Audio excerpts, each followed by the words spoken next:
I'm sure when doctors and health workers see the title of this book, they will be shocked, believing that I am recommending people go without ever visiting their doctor or going without having any medical attention whatsoever. I would like to assure them and you that this is the last thought in my mind. What I am proposing in this book is that we should all learn how to look after ourselves optimally so that our need for medical attention is diminished greatly and we can all live a longer, healthier and more active and happier lives. This is not a pipe dream, way in the clouds woo-hoo, but is substantiated by the fact that all over the planet there are blue zones, where the people live long, healthy, active lives and hardly know what modern chronic diseases are. They have the secret of living the healthy, fulfilled life that is within the grasp of us all. This book is based on over 40 years of practicing as a holistic therapist. In fact, it's my baby, which was conceived and has had a long gestation period of almost half a century. The idea that we could reverse the way healthcare is provided was triggered when, after spending over a decade as a graduate of economics working in industry, and then as a restaurateur building a Michelin star restaurant from scratch with my wife, I decided I wanted to train as a homeopathic doctor. After being rejected by a couple of medical schools, perhaps because of my age, I sought the advice of our local homeopathic doctor. He advised me to get a medical training as an osteopath. I could teach myself homeopathy practicing on cats and dogs. I was then advised by a London homeopathic doctor to train at the European School of Osteopathy in Maidstone. A year later, we had sold our restaurant, moved from Leicestershire to Kent, and I had enrolled at the Osteopathic College. I qualified in 1981 and joined forces with a number of like-minded CAM practitioners, including an anthroposophical doctor, to establish the first holistic clinic in the southeast of England that year, the Wealden Clinic. This multidiscipline clinic was to be our training ground to help understand the power of our own healing abilities when helped with the appropriate therapies. Together we offered structural physical therapy, the Alexander Technique, nutrition therapy, acupuncture, psychotherapy, healing, homeopathy, herbal medicine, and more. At our regular monthly practitioner meetings, we would discuss, with permission of the patients concerned, difficult cases which were not resolving well, and each of us would put forward our own suggested therapy into the pool for discussion. This was quite humbling for us all. I discovered that some patients with musculoskeletal problems, which I thought was my area of expertise with my training in osteopathy, could be helped better or faster with other therapies. And this was a case with all therapies. The challenge was finding the necessary support a patient needed to enhance their own healing abilities, putting our professional egos aside. We should remind ourselves that man survived and prospered for hundreds of thousands of years with no medical attention. So there must be the mechanisms within all of us to deal with the hazards of illness, whether it be from viruses, bacteria, poisons, or injuries. The task we should be setting ourselves is learning how we can harness these innate healing powers, which are at our disposal, rather than always trying to supplement or replace them with man-made potions and medical interventions. This would in no way negate the need for modern medicine and all its wonders, but complement it. I personally would be the last person to suggest this, as when I was 3 years old, my father died of a ruptured appendix at an early age, because antibiotics were not readily available then. I am definitely not suggesting that we can manage with no modern medicine. It's all about finding the right balance. Unfortunately, modern medicine, originally driven by doctors dedicated to healing the sick and seeking better treatment for their patients, has now been taken over by the pharmaceutical industry and the medical industry for profit and gain, as well as for the benefit of mankind. But at times the balance has got out of hand. We must now try to redress this imbalance, but that will not come from governments or industry leaders, least of all from the pharmaceutical industry, but must come from each of us with our own will to re-engage with our inherited healing abilities. In the next few chapters, I hope to guide you through a learning process that will lead you in months to come, and even years, to become your own personal doctor. Let us remember that the origin of the word doctor is, I believe, it was derived from the sense that he was a person who studied to gain more knowledge in any field. So we have a doctor of philosophy, a doctor of engineering, a doctor of art, as well as a doctor of medicine. What I am proposing is that you become a doctor of health and happiness, not an MD, but a DHH. There has been a failure in modern healthcare and medicine to create healthy individuals, healthy societies, and a healthy planet.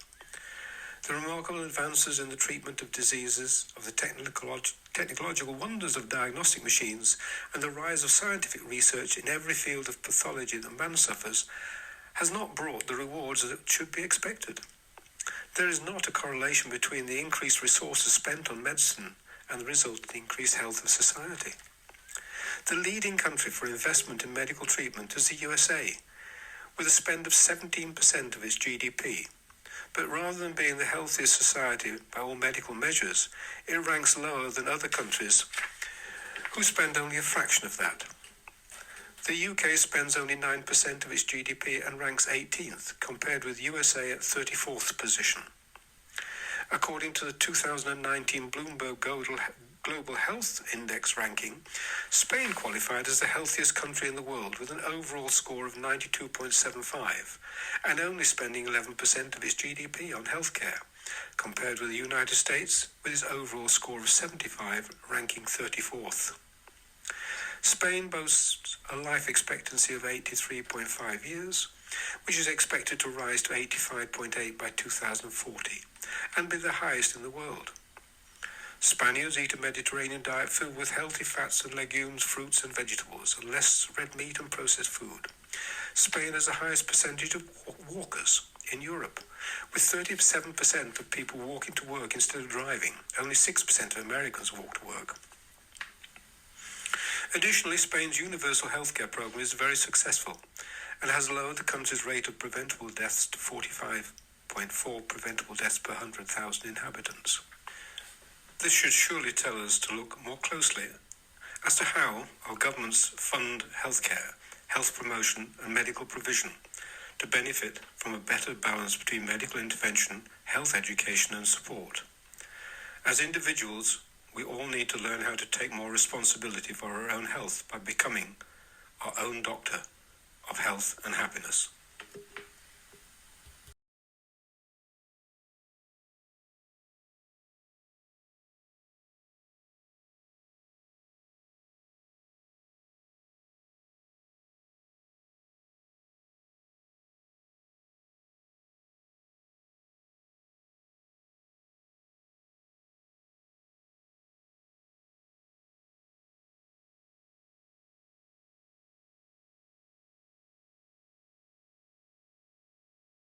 Is health.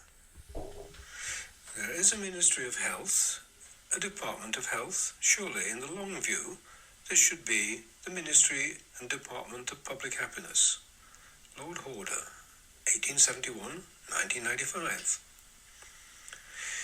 We are all reapers of a rich harvest of generations of minds far greater than our own. When we express ideas we often arrogantly think are primarily our own. It has taken me over 40 years working in what is loosely called the healthcare profession to begin to understand just what a fragment of the real question that needs an answer. What is health? I suppose it seems so obvious to most of us, there's no need to ask the question. But when I posed this question 30 years ago to an audience of nurses and other healthcare workers, I discovered most of the audience couldn't answer it either. I asked, is it what's left after we have got rid of all diseases? Most of the audience shook their heads. Is the dictionary definition adequate? Noun, according to the official definition of the World Health Organization, a state of complete physical, mental and social well-being, not merely the absence of disease or infirmity. They agreed that this was getting better, but still not right. Before the internet, as Socrates would have advised, when you have a difficult question, we should go and discuss it with the experts in that field. But today we have Google, where I found an excellent comment on this question by Harold Brussow. I quote, "Therefore, I first went to health authorities like medical doctors and their authoritative textbooks that guided generations of medical students like Harrison's Principles of Internal Medicine. In the 18th edition, you find ample material on pathogens, even a chapter on human microbiome, a chapter on women's health, but no definition of health. Overall, one gets the impression that medicine deals with disease and not health. In a recent meeting, one of my colleagues said that the US National Institute of Health, NIH, should correctly be called the National Institutes of Disease, reflecting this disease focus of medical research. Health is currently fashionable as global health, but again, scientists working in institutes like this or in such programs deal mostly with diseases. After this disappointment, the authority turned to PubMed with health and definition as search terms and got less than 20 papers. A quite surprising outcome for such a central question of human society. Clearly, there's a problem with the definition of the term health. So, it seems I've not been alone in this quest for an acceptable answer to what at first seemed a very simple question. I believe one reason for this is that we all intuitively know what the answer is, but there's no way of expressing our inner understanding with just a few words. Hence, it was my conviction there was a need to attempt this problem by writing an entire book of over 20,000 words to try to answer a simple 3-word question. I hope, dear reader, that you will find some satisfaction and resolution to this vital question in this small book.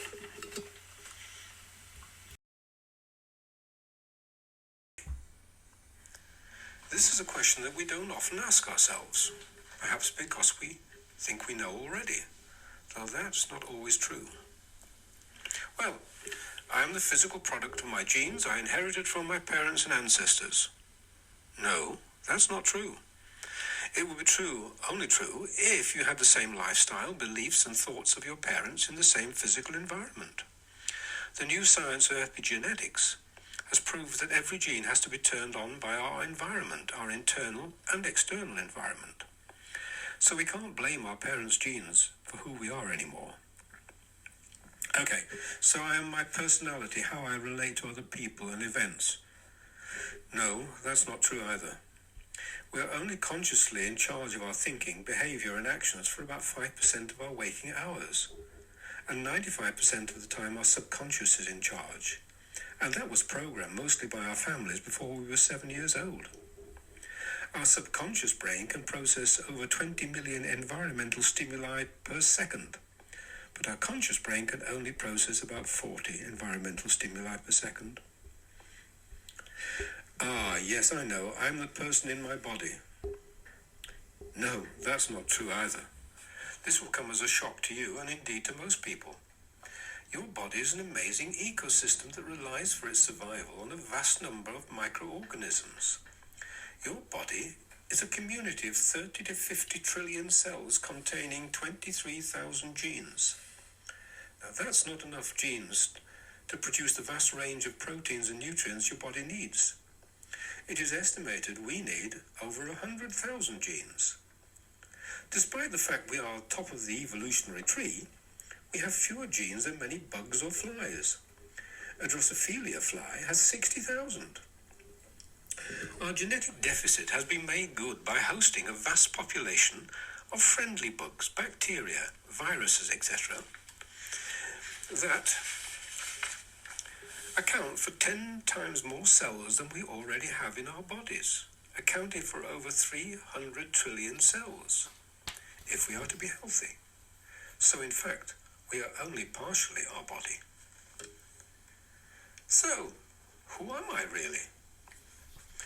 There is a meeting of ancient wisdom and modern science that are proposing the concept that our true self is our soul. This growing understanding has been supported with the advances in quantum physics and the spooky science that Einstein commented on. There is a growing belief that the fundamental stuff of our universe is not matter or energy, but consciousness. You and your soul are part of this universal consciousness. You are not your body, physical body, but far more than that. You are part of a universal consciousness that is timeless and spaceless. Now, that may be too much to accept today, as it does take time for us to accept major shifts in our understanding. It took a few hundred years to accept the fact that the Earth isn't flat. Perhaps we should all start thinking about trying to have a conversation with our real selves, chatting with our soul.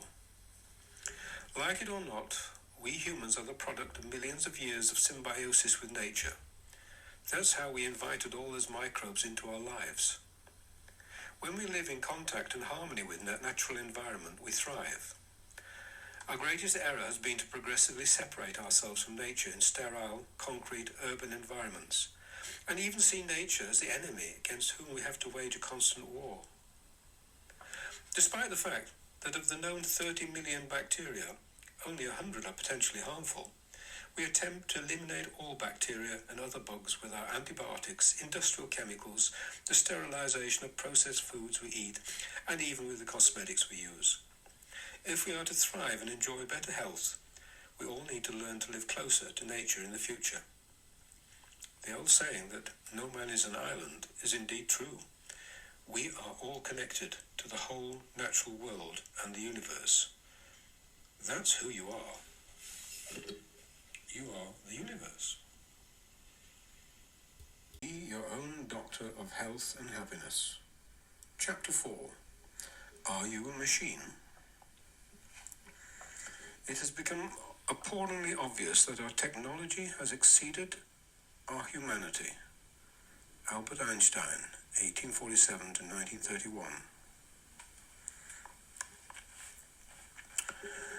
Over a few millennia, mankind has shifted from believing that we are but spiritual creatures temporarily housed in flesh and bone, to a materialistic view world that we are biological machines that can be studied and fixed like any other machine. It is true that there are many similarities between us and our machines. This is definitely the field of structural mechanics, yet another area that has been highly neglected in modern thinking in healthcare. Trained as an osteopath, I've often been asked, does my back problem relate in any way to the stress and emotional problems I've been going through recently? I reply that I cannot separate the two. Our mind governs our body, and our body impacts on our mind. There is a total connection. The grounding of osteopathic therapy and other physical therapies is encapsulated in the phrases structure governs function, and function governs structure. So there is no doubt that we need to look at the mechanical integrity of our bodies in a way which we look at the mechanical workings of our cars, and recognize any misalignments or malfunctioning structurally will impact on our whole functioning. We should attempt to correct these mechanical anomalies with whatever therapy we choose. Perhaps I am biased, but the physical therapy that was founded to embrace the whole treatment of the patient was osteopathy in its early days. Just because there is a degree of similarity of mechanics to that of a machine, we should not ignore the fact that there are far more dissimilarities. Our car cannot heal a fractured axle. It does not mind what we think about it. It can't deal with being fed the wrong fuel. It can't reproduce itself. It can't repair a scratched surface, and so on. But it is this materialistic view that has driven much of modern medicine. Perhaps the most serious impact has been the rise of specialisms with a consequent increasing attention to individual parts, whilst ignoring the whole person's functioning life. In earlier times, the problems arising from piecemeal specialist attention was dealt with by the patient's GP, who could help integrate the specialist's work into the overall treatment of the patient.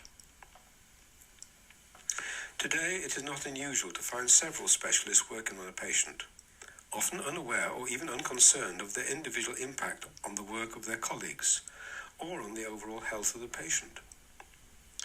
In all professions, there's a tend to arise a degree of narrow-mindedness or even arrogance that their own speciality is the answer.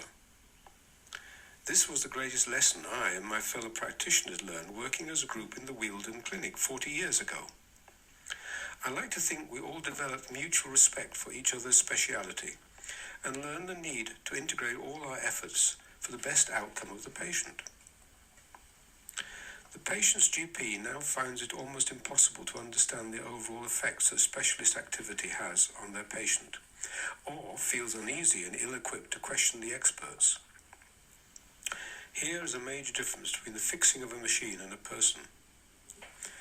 I am amazed at the foresight of the great physician, Lord Horder, lecturing in the 1930s, and give below a few pertinent extracts from his book Health in a Day. I quote, "Medicine has been mechanized like other spheres of action, and the public has come to believe that machinery is revolutionizing the healing arts by dispensing the need for human judgment. It is true that the introduction of instruments of precision into medicine has been a great service, but the interpretation of the results obtained by them in the individual case still demands wisdom and experience of the part of the doctor. Where the machine is greater than the man, the patient perishes. With the failing of reductionist medicine to machinery, the public seeks salvation in the specialist and expert, and the more apparatus and the more complicated employed by these specialists, the greater the confidence. On waking in the night with a pain in the belly, the patient's immediate anxiety is not whether he will find his physician available, but whether the right specialist is sent for. Is it an appendix, or the gallbladder, or the stomach, or the kidney man he needs to call? What if he rings up the wrong one? Perhaps the trouble isn't in his belly at all, but suddenly he remembers that what his business friend thought was a severe attack of indigestion last week turned out to be a coronary thrombosis. So perhaps it is the cardiologist he needs. God, how difficult life, and especially medicine, is. With the growth of specialisms have appeared the diagnostic clinic and group medicine practices. Undoubtedly, the group system has its advantages. But there is a point at which, after a complete history of the case is obtained and a general and thorough overhaul is made, the decision is arrived at as to what special examination shall be undertaken. Then there is a point at which the correlation and interpretation of the results of such special examinations are considered in relation to the patient. If there is no assessor, that used to be the patient's GP, whose duty it was to assess these two important functions, the whole system breaks down. Regarding the first, a sensitive and apprehensive patient may easily be made still more so by elaborate investigations which are not really indicated, or an invalid may be produced who previously did not exist. Regarding the second point, the danger is equally great. Patient dossiers are apt in these days to be so full and so heterogeneous that only the wisest clinician might be sensitive to what is most significant. The exercise of this sensitiveness becomes more and more essential the more meticulously exact reports of the experts may be. These reports tend to be more and more meticulously exact, with increasing tendency to specialism and the myopia that goes with it. The number of patients whose hearts are healthy is in inverse proportion to the number of cardiologists they consult and the frequency at which they are electrocardiographed. An upper respiratory tract, which is passed as normal by careful nose and throat man, will soon be so rare as to be worth demonstration at this Academy of Medicine. Someone must preserve his poise, and if the clinician does not, no one does. The way of health is pictured as a tightrope along which we make a slow and intrepid progress, the least shift to left or right, not immediately corrected or corrected inaccurately, and we are plunged headlong into the abyss of disease. Here await his inflammations and ulcers and cancer, especially cancer. Of all the people who disseminate these ideas, the worst enemies are those of the medical profession, because they are thought to speak with authority. It is for the general clinician to prick this kind of bubble and to point out that health is really a broad and well-paved road. And, speaking generally, and given the modicum of good fortune, the wayfaring man should enjoy good health. Again, if the physician drops out, there's no one left to make real contact with the patient on the psychological side. What all this boils down to is the plea for the maintenance of the family physician, the general practitioner, that is. This spread of specialisms and this interest of the public in medical matters have combined to narrow the function of the general practitioner, who is, or who should be, the clinician par excellence, almost to vanishing point. I regard this as being no less dangerous to the public than it would be for the passenger of a ship if the captain left the bridge and the chief engineer or the chief steward or the radio operator took his place. But I see the equivalent of this being done day after day.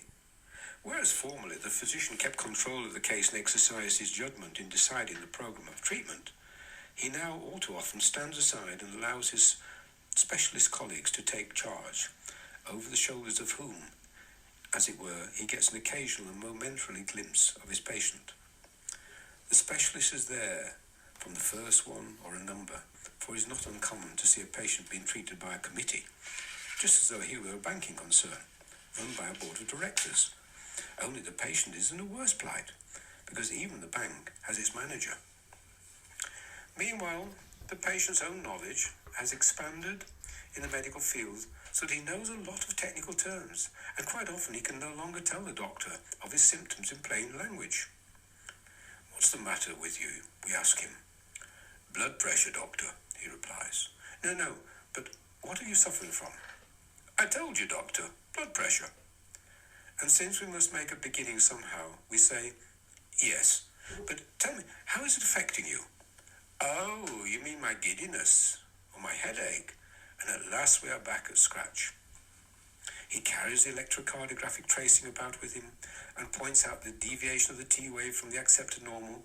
The X-ray pictures of his opaque meal have preceded his visit. Some of the results of the biochemical research duly recorded with zeal, more excessive than commendable on a form of enormous size. And if we gently push these things aside and ask him a few simple questions, and then examine him with our unaided senses, he thinks our methods are medieval. He little knows how ultra-modern they really are. We never should have left the bedrock of clinical medicine, and the sooner we return to it, the better. Lord Horder. It may have been reading those words of Lord Horder above that initially prompted me to set pen to paper for this book. I fear that his hope for a return to the medical sanity may never be, that the general practitioner of old will not be reinstated in his rightful position, and that the trend to more reductionism and the loss of personalised individual medicine will continue. It is for this reason that I believe we must now all begin to assume that demanding role of being our own doctor of health and happiness. I am aware that this role should be restricted to whatever we can do ourselves to change our lifestyle, to enhance our health and well-being, as, like the GP of old, we shall not be able to assess the optimal medical specialist intervention. All that we will be able to do will be to assist medical intervention whenever there is an alternative. That is scientifically proven, or that we judge of sufficient anecdotal strength to help us, be it for minor maladies or serious chronic diseases. This is not new. There are many patients who are not satisfied with only the current medical protocol and diagnosis, and are doing their own research and seeking support from others in their position who have demonstrated the value of natural remedies or lifestyle changes. In time, I'm hopeful that the medical profession will be supportive of this growing development of individual patient responsibility for their own health, if only because of the almost exponential growth of medical intervention costs for individuals and society. Only when the public are educated and supported by their own doctor or specialist to take more responsibility will this be possible. Currently, those forward-looking GPs who have attempted the engagement of patient in changing their lifestyle have too often met with rejection. "No, doctor, can't you give me some medicine to fix this problem? I don't want to change my lifestyle." This attitude of the patient must change if we are to gain the greatest benefit from both modern medicine and our individual lifestyle changes. This is my argument for you, and I, being your own doctor of health and happiness. I am a miraculous machine.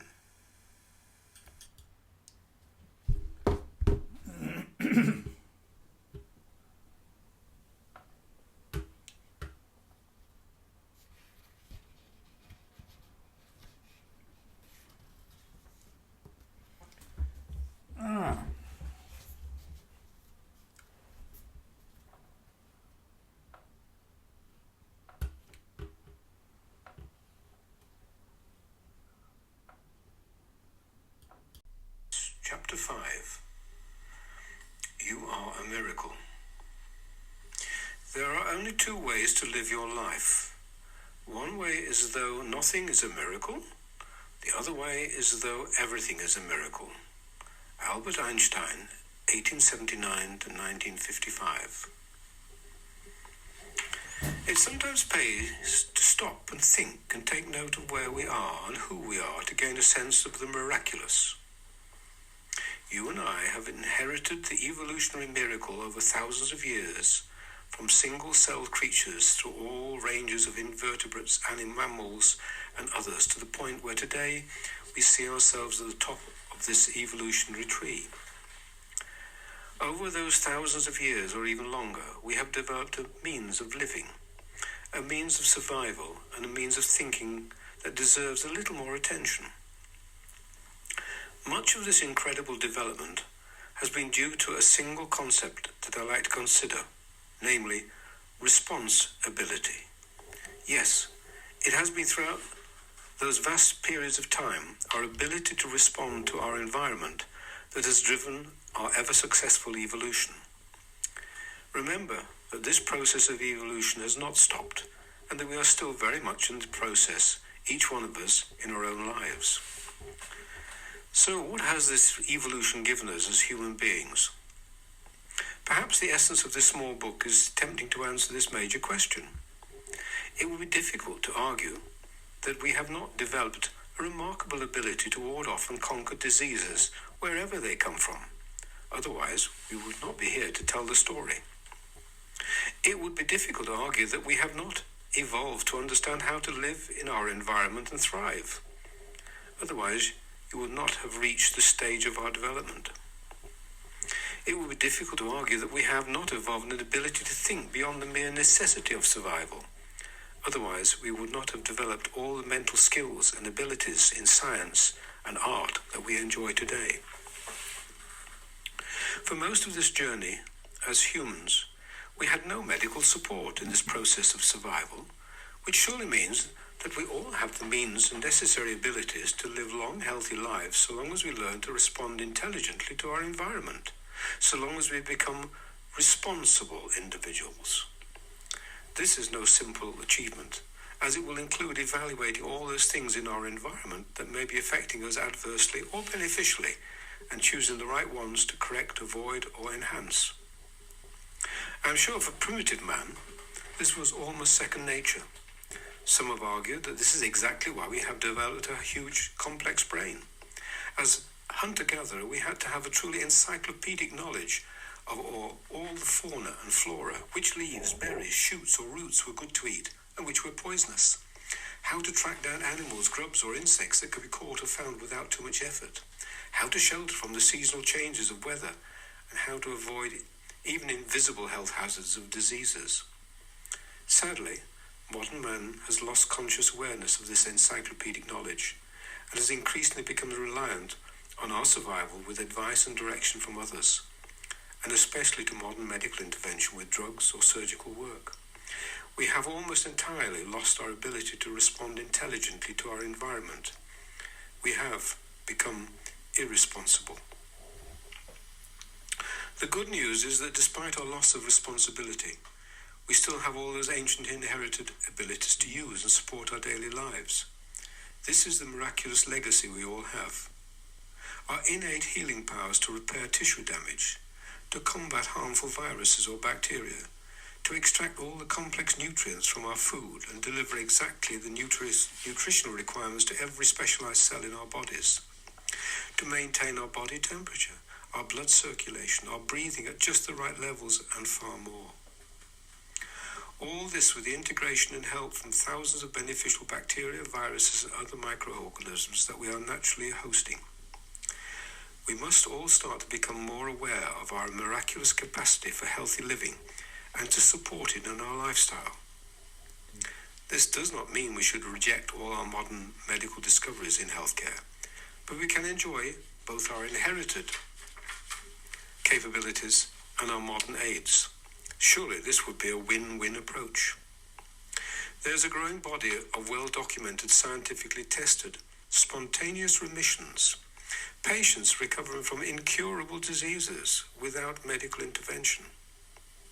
This perhaps demonstrates the extreme impact of this miraculous healing potential we all have. I am not suggesting this extreme example of self-help is within the ability or acceptability of everyone, but it should encourage us all to ponder just how much we could help ourselves to simply lead a healthier, happier, longer, active life if only we tweaked our lifestyle a little. I am a miracle. Getting started. Change is always a challenge that is usually accompanied with many questions, both anxiety-provoking as well as uplifting and positive. When it comes to lifestyle changes, each one of us will have initial reservations as to how far we are willing to change our daily life. It will in the end be a compromise we accept on a day-to-day, week-by-week process of trial and error. Some may begin by just making minor changes. Others may decide it's worth taking a leap of faith and accepting major changes to quickly establish the potential benefits. These changes discussed in the following chapters are based on a book I published some years ago entitled Connection Towards a Broader Understanding of Health in Medicine. I set out to find the key factors that appear to be connected to promoting health and avoiding disease. As we have already seen, it is far easier to study those factors that contribute to disease, but harder to identify those which enhance our health, since we are only intuitively aware of what health is. Each key factor is, and always will be, cause for discussion and a challenge to find any consensus or evidence. But rather than spend time on this debate, I've tried to follow what at this time appears to be well-founded choices. Roughly speaking, we will deal with the body connection, the food connection, the breath connection, the mind connection, and other less obvious but vitally important connections. It is unfortunate that modern medicine has been primarily concerned with disease, illness, and pathology, and has not given the public much advice on health promotion. The main reason for this omission is that doctors are not trained as health practitioners. They receive very little training in the fundamentals of health promotion, the need for good body mechanics, for good nutrition, for adequate exercise, good breathing, good relaxation, a healthy environment, and a supportive community. When I was a member of the Royal Institute of Medicine, I visited their extensive library to see what books they had on the vital subject of health. I was disappointed, but not surprised, that I found very few. And even those I found dealt with the subject of disease prevention, with vaccination, etc., which is a negative viewpoint. When I left, I donated 2 books to help redress this imbalance. The China Study by Dr. T. Colin Campbell and my own book, small book, Connection Towards a Broader Understanding of Health in Medicine. Because of this predominant disease model of medical practice, our healthcare systems are overloaded with a sick population that is creating increasingly impossible demands on finance and resources. We also have encouraged an entire generation to rely on their doctor to keep them well, and who have lost their sense of self-responsibility for their own health, or they just aren't willing to do anything to help themselves. The truth is that we can have a profound effect on our health and longevity, and we can usually choose for either a long, healthy, active life with minimal medical interventions, or an equally long but chronically sick life with maximum medical interventions. The following chapters will offer you positive lifestyle changes that will improve your health and well-being and reduce the risk of developing chronic diseases or even reverse many established diseases. It will give you the chance to evaluate your current lifestyle and compare it with potential improvements you could make. I hope you benefit greatly from this journey of discovery and wish you bon voyage. I am set and ready for the journey. The body connection. We're only recently discovering the almost infinite complexity of the human body. It is perhaps the most amazing machine in the universe. And yet mainstream medicine has not recognized this when health is affected by structural problems. Every machine obeys the same laws of mechanics. A minor misalignment or restriction of a part of a watch or car will have serious effects on its functioning, with parts wearing out, abnormal working, or complete cessation. However, it appears that in modern medicine, dominated by drug therapy and reductionism, there is a belief that the human body is oddly unique, in that it will function well regardless of its structural alignment, with perhaps the exception of fractures and dislocations. Once we accept the above, it follows that the reverse is true, that any disturbed function or abnormal activity will have an adverse effect on the structure of the body, from minor local irritation to major pathologies. The body structure is a unity, and it may not be an exaggeration to say that every cell in our bodies is connected to some way to every other cell. It is easy to understand that, like the old song says, the head bone's connected to the neck bone connected to the shoulder bone, every bone is connected to every other bone. Thus, any mechanical problem in one area of the body will produce an effect throughout the entire body. A painful foot will cause one to limp. The awkward and abnormal gait will strain the whole back, causing internal organ dysfunction and even more. The body heals itself if conditions are right. It has often been said that the physician treats, but the body heals. The human body is always working to maintain a state of balanced function. Physical examinations and lab tests are designed to measure these physiological activities that keep the body constant: blood pressure, blood sugar, heart rate, etc., that all should stay within a normal range. The body remains balanced in three-dimensional space. We can stand on one foot, hold a book in a hand, read, and at the same time bring a cup to our lips without even looking and without falling over. This is a complex task requiring constant self-correcting mechanism. When a patient suffers a laceration, a physician can only assist by cleaning the wound and bringing the edges together. The healing occurs on its own. There is within each of us an inherent healing functionality that constantly works to restore homeostasis and body integrity. An integral part of this self-healing process is found in the arterial circulation of the blood. When blood and lymphs flow freely, tissues can perform their physiological function normally. With the occurrence of any trauma, physical or emotional, the tissues contract, twist, and compress as the fluid flow becomes obstructed. This can then become a significant contributor to the onset of disease. Mechanical adjustment restores freedom to the tissue, normalizes fluid flow, and thus the inherent physiologic function of the healing. Every cell in our body requires nutrition, oxygen, and protection from foreign viruses or bacteria. The arterial blood carries all these components to every cell where physically possible. It is the vital internal environment. Restriction of arterial blood flow, either by physical compression of the blood vessels or by contraction of smooth muscle from nerve root irritation, is perhaps a prime factor in all diseases. It was this recognition of this process that led to the development of osteopathy as a total medical system over a century ago, and has since been the basis of all positive results of physical therapy. Over the years, there has been a tendency for the public to regard osteopathy and other physical therapies akin to osteopathy to be primarily for bad backs, and not a valuable aid to support any other therapy for almost any other condition. In part, this has been due perhaps to the acceptance by some in the profession to restrict their activity specifically to the basic treatment of back problems and their patients, and in part due to the lack of understanding on the part of the wider medical fraternity of the power of the physical treatment aiding healing and recovery. The remit and scope of osteopathic treatment is dependent on the training and aims of the individual therapist.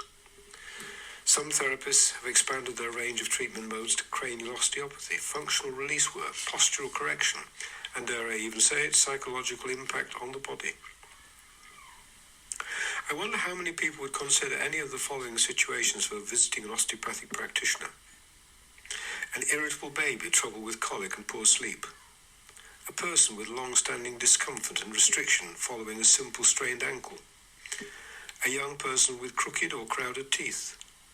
A person opting for osteopathic help for a chronic knee problem rather than a replacement joint. A person with recurrent gut problems not responding to medicine, or a migraine sufferer. All these conditions may be helped or resolved if closely related to structural problems. What can you do yourself to improve the mechanics? The truth is, once your mechanics have become seriously compromised with misalignments, restrictions, or complex accommodation to structural faults, you, like me, will need to get help from a physical therapist. Much as I would like it, I can't adjust my own structure with my own structure. The following exercises can be useful to keep your mechanics in order. Checking your pelvis is level.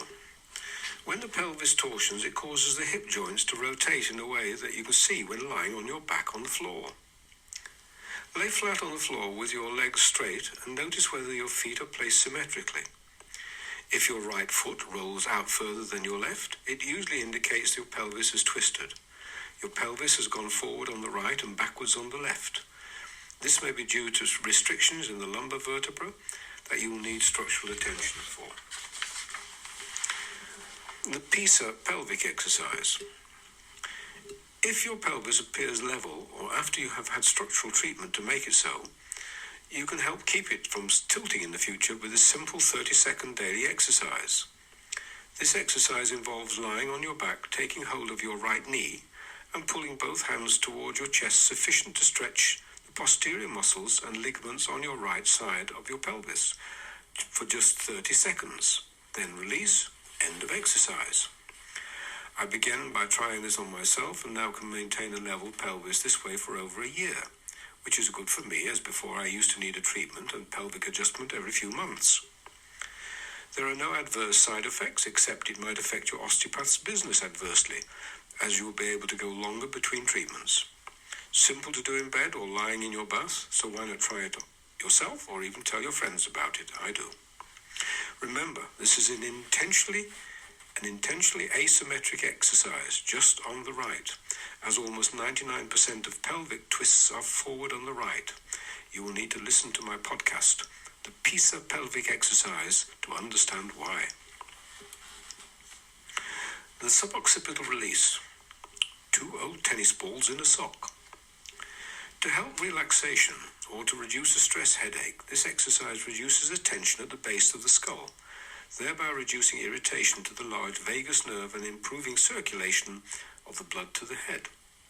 You will need 2 soft old tennis balls pushed into a sock and the end of the sock tied to keep them together. Lay flat on the floor with your tennis ball sock under your skull as a pillow. Allow your head to relax like this for a few minutes, then sit up. The gentle pressure on the pair of occipital bones at the base of your skull are compressed, causing a shift of cerebral spinal fluid throughout your nervous system, while stretching all the tense muscles at the base of your skull. Warning: do not use this exercise if you have any cardiovascular problem. Stretching exercises. We naturally often find ourselves stretching without thinking. It is the body's way of reducing tension or improving muscle functioning. Thus, any stretching exercise you find suits you, or you can fit into your daily routines, will be beneficial. The secret is to try to maintain fullest mobility by gently extending the range of stretch whilst not straining your muscles. Walking. If there was one physical exercise that could be recommended to everyone, it would be walking.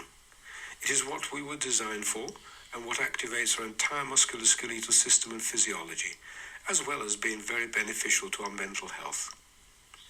Many people find a pedometer that measures the number of steps we take in a day is a valuable aid to ensure we don't neglect this exercise. The debate continues as to what the optimum number of steps per day is. There isn't a standard number for everyone. It depends on what you're doing when you are not walking, your work, your age, your general health, and your own satisfaction and enjoyment from getting out walking.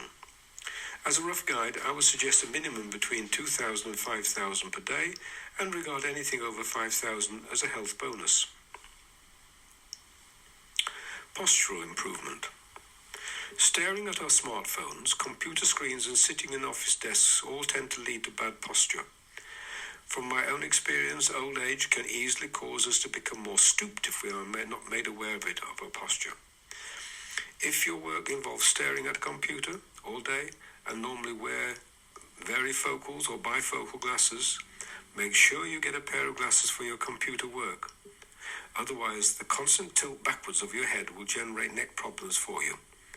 Many people also use a raised computer stand to reduce the problem, or even stand for some periods at their computer if they can raise it to the right height.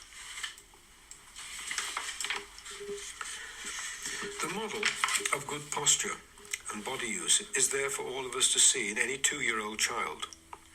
So if you want to learn more about this subject, spend a little time studying a 2-year-old, how they walk, bend, sit, and lift heavy things.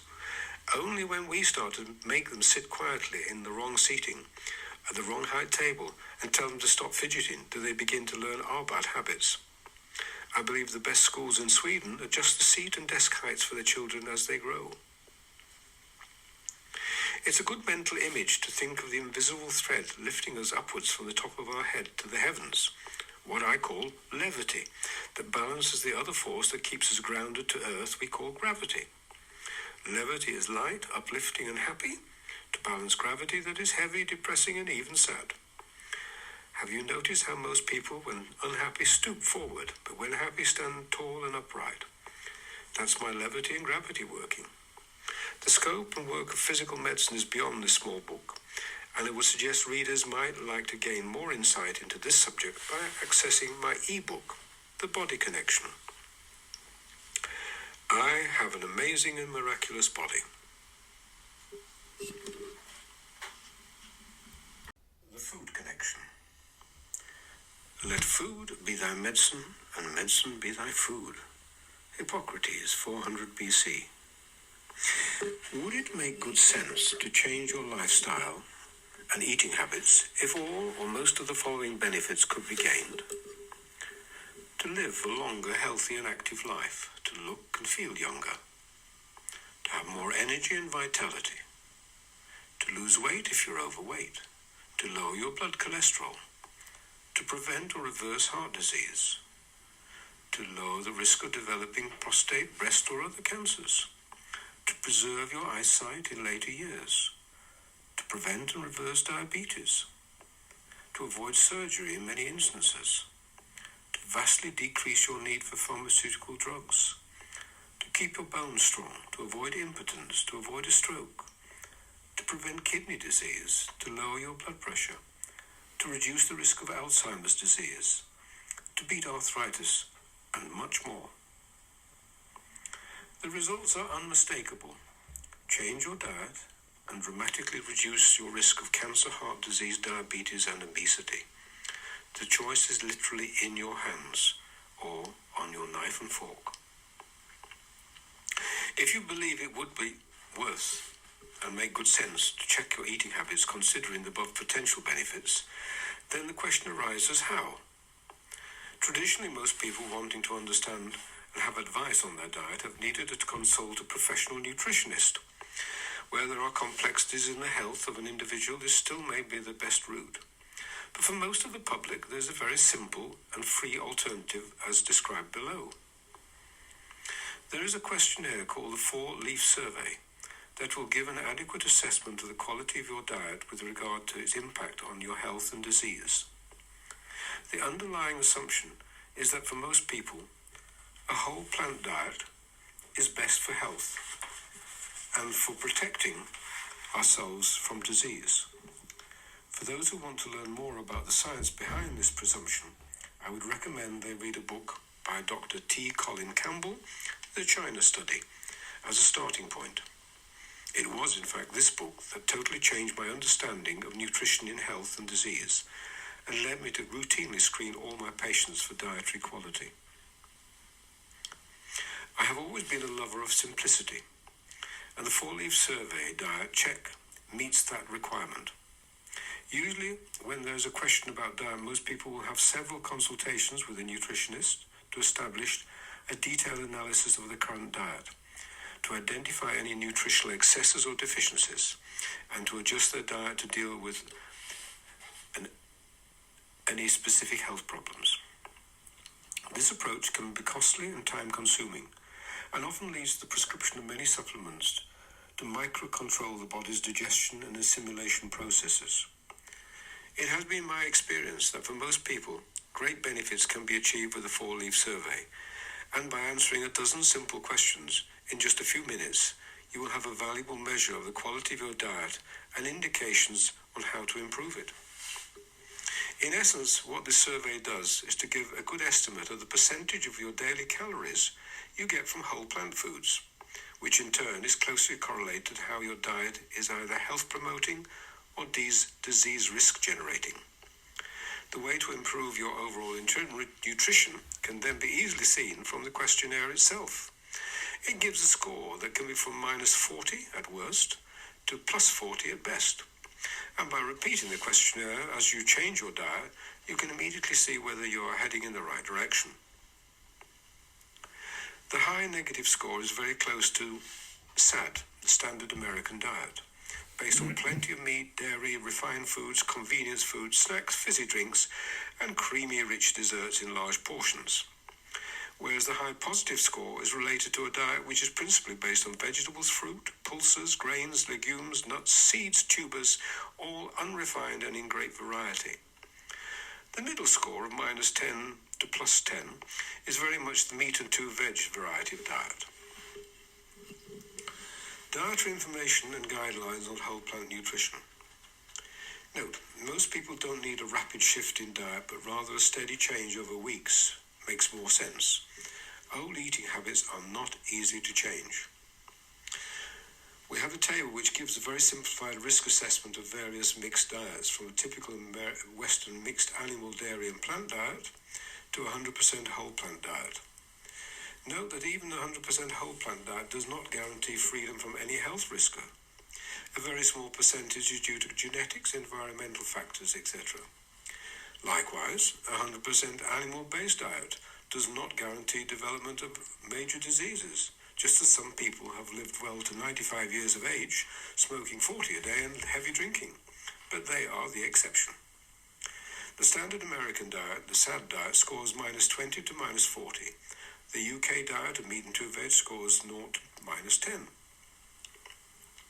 So what is your health risk with your present diet?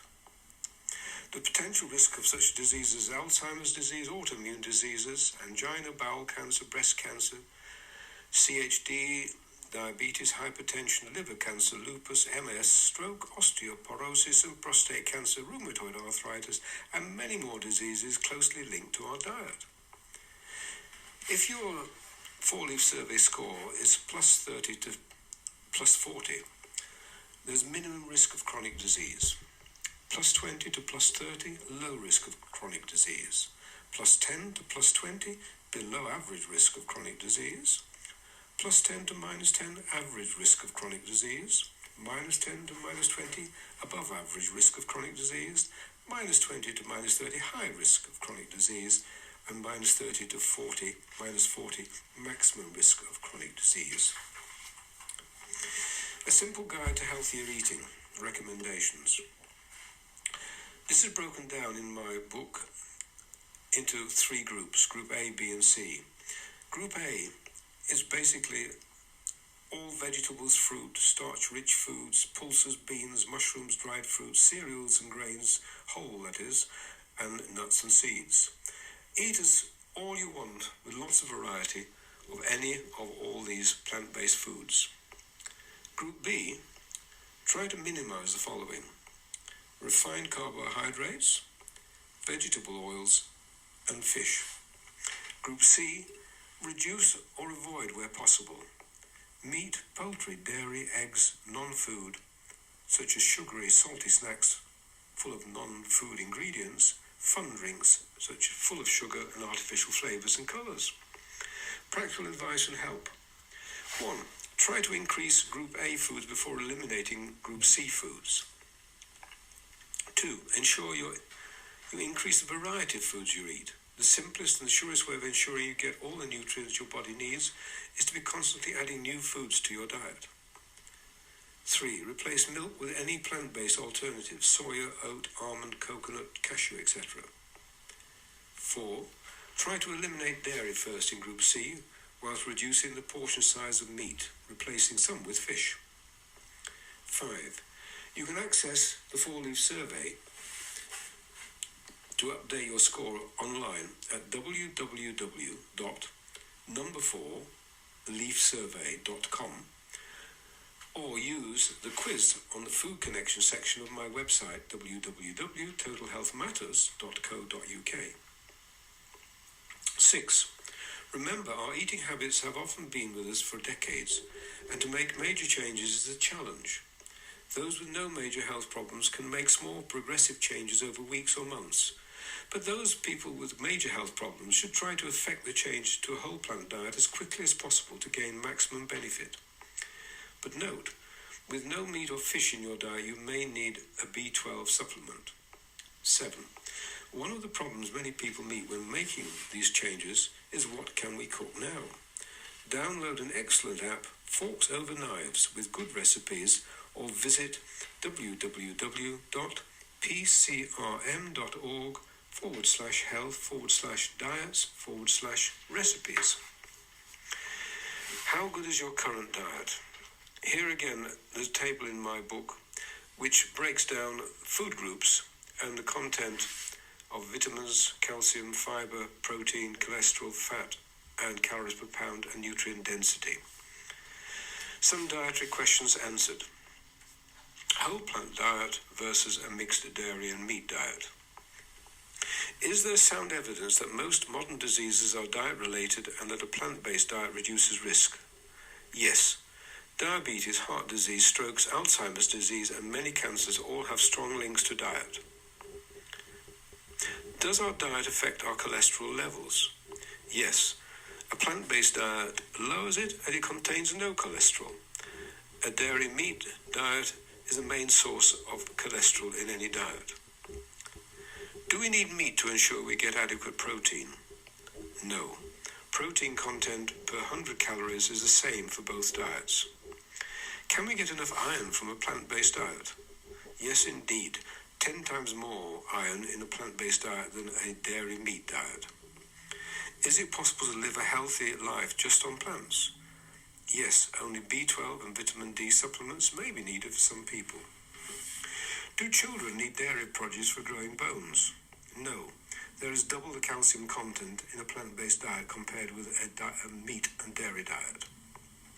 Can we get vital antioxidants in an animal-based diet?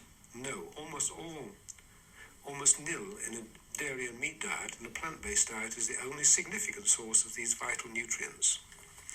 Will we get adequate fiber in an animal-based diet? No, there's almost no fiber in a dairy and meat diet, but high in plant-based diet and essential for your gut health. More information on the clinical research of whole plant nutrition and videos by leading doctors on specific health problems can be seen on the website www.totalhealthmatters.co.uk/food connection, or read my ebook, The Food Connection. Caution. Many dietary improvements can usually reduce the need for medications. Check with your doctor as you progress with changes in your diet, especially diabetics. To learn more on the subject, I would suggest you read my ebook, The Food Connection, and listen to my podcast, The World's Finest Diet, to be found on Apple Podcasts and other major sites. I eat the best food for my body. The water connection. Water is the driving force of all nature. Leonardo da Vinci, 1452 to 1519. You are not sick, you are thirsty. Dr. F. Batman-Geldy. Water is a unique fluid that we are only just beginning to understand. It is the main substance of our bodies. It is what makes the planet the dynamic, flourishing, amazing biosphere bursting with life forms. Yet most of us are almost unaware of the importance of our water consumption for healthy living. We can survive weeks without food, but only a few days without water. We are 75% made of water, and we don't have copper wires to carry nerve signals. Our nerves are fluid wires. Our brain is 85% water. Imagine the consequences of serious water loss, how it would affect the entire function of our body, and in particular our nervous system and our ability to use our brain. Besides this, water is a unique fluid with many strange properties we are only now beginning to understand. So it's no use thinking you can replace pure water with any other fluid or beverage to meet the body's demand for water. It doesn't work. Most of our chosen drinks, like tea, coffee, beer, wine, fizzy drinks, not only don't add to the body's water supply, but usually cause increased elimination of water, so we lose more than we take in. Most of us would say, don't worry, because we know when we need water, we get thirsty and have a dry mouth. Sadly, this is not true. The thirst for water and a dry mouth is at the extreme end of water shortage, while the body has been suffering dehydration for some time. So, what does water do for our bodies? The greatest authority on this subject is Dr. Batman Jaldi, who spent a lifetime of research studying the role of water in our lives. In his book, You're Not Sick, You're Thirsty, he lists 46 reasons why your body needs water every day. I'll give you just a few reasons here. There is no life without water. Water is a prime solvent for all foods. Water is a transport system of nutrients for the body. Water clears toxins from the body. Water lubricates our joints. Water is essential fluid for our cooling system, sweating. Adequate water protects our blood from clotting while circulating, and water is involved in all energy exchange systems in the body. Dehydration is almost an epidemic today, laying the foundation for many common ailments from asthma and allergies to stress and strokes. It appears as we age, we become less sensitive to the need for water, and many elderly people are often severely dehydrated. So, summarizing some of the myths in medicine about water. A dry mouth is the only sign of dehydration. The truth is, a dry mouth is the very last sign of dehydration. Water is a simple fluid. Water is now recognized as a remarkable, unique crystal fluid. It is life-sustaining and health-promoting.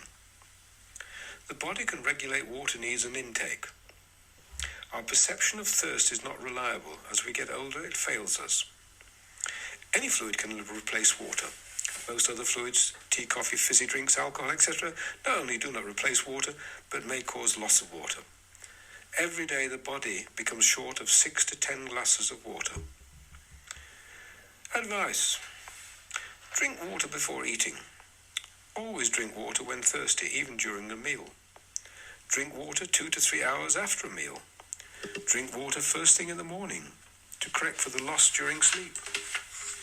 Drink water before exercising to prepare for sweating. Drink more water if constipated. 2 to 3 glasses in the morning act as a good laxative. So just how much water do we really need to protect ourselves from the ravages of dehydration? Your guide to how much water you may need. If your weight is 8 to 100 pounds, or 35 to 45 kilograms, you'll need between 1 to 1.5 litres per day. Weight of 100 to 150 pounds, 45 to 70 kilograms, you'll need 1.5 to 2 litres a day. Weight 150 to 200 pounds, or 70 to 90 kilograms, you'll need 2 to 3 litres a day. And if your weight is 200 to 250 pounds, or 90 to 115 kilograms, you'll need 3 to 3.5 litres a day. Water deserves far more attention. At times, discoveries can shake our perception of the world and our lives. A book written by Masaru Emoto, The Hidden Messages in Water, should have this impact on all reading it. His research began with the observation that no two ice crystals are the same. His belief that water could hold information then led him to develop a method of recording this. What better way than to freeze water and photograph the resulting crystal forms? Would there be patterns that distinctly varied with information input? His book is a record of this research with actual photographs of water subjected to varying forms of information. He has produced water crystals after music had been played close to it, and where the quality of the crystals changed with the quality of the music. After children have spoken repeatedly to it, either kindly or rudely, and after words have been written on the bottle containing the water, the forms and complexity reflected the information input almost without exception. This should not have been a surprise to me, as for most of my career I have accepted the validity of homeopathy, unlike the general medical profession. and how the image of any remedy is established in water and then has specific action on the patient, even when there's no material presence of the original substance, but only the image of the substance. Yet, because of the institutional objection to this hypothesized effect, I, like others, had not fully embraced the significance of this concept. It takes time to re-educate oneself, to undo the indoctrination of old flat earth thinking. Dr. Emoto has met with Dr. Rupert Sheldrake, and together their research work is complementing each other's. The morphic resonance fields proposed by Dr. Sheldrake are being visually confirmed with Dr. Emoto's water crystallization. He goes on to say, I quote, "The important thing about Dr. Sheldrake's theory is that once the morphic resonance has spread, it extends to all space and time. In other words, if a morphic field is formed, it will have an instantaneous impact on all other locations, resulting in an instantaneous worldwide change. When I first heard about Dr. Sheldrake's theory, I couldn't contain my interest because my research into water crystals was nothing less than an attempt to express that resonance of the morphic field in a way that can be seen with the naked eye." Dr. Emoto discusses universal consciousness and the view that each of us reflect this. I quote, "In my opinion, a doctor who treats the human body must first be a philosopher. In the past, the doctor was the community shaman or priest, exhorting people to follow the laws of nature, live their lives correctly, and make use of the healing powers found in nature. If doctors were to treat not only the sick parts of the body, but also the human consciousness, then I think we would see a great reduction in the need for doctors and hospitals. People with ailments would go to their nearby philosopher for help and understanding the mistakes they had made, and then go home determined to live a better life. It may well be that the physicians of the future will be more like counselors than doctors we have today. I have talked to many people about their health problems and have come to see that ailments are largely a result of negative thinking. If you can erase such emotions, you have an innate capacity to recover from illness. The importance of being positive cannot be underestimated. Positive thinking will strengthen your immune system and help you set you moving towards recovery, a fact that the medical community is starting to wake up to. For instance, there is a doctor who treats his cancer patients with mountain climbing. Giving people a reason to live boosts their spirits and their immune system. There's also an increase in interest in holistic medicine, not only treating the symptoms of the illness, but overseeing the patient's lifestyle and psychological well-being. In fact, doctors have recently formed an organization called the Japan Holistic Medical Society to promote this type of medicine in Japan. The days of believing that only that which can be seen by the naked eye have passed, and we are now starting to open our eyes to the importance of the soul. It's a move in the right direction, and I think it will become the way the majority think within this century. The human body is essentially water, and consciousness is the soul. Methods to help water to flow smoothly are superior to other medical methods available to us. It's all about keeping the soul in an unpolluted state. Can you imagine what it would be like to have your water capable of forming beautiful crystals flowing through your entire body? It can happen if you let it. Among all medicines, there are none with the healing powers of love.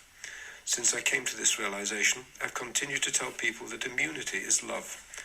What could be more effective at overcoming negative powers and returning vitality to the body?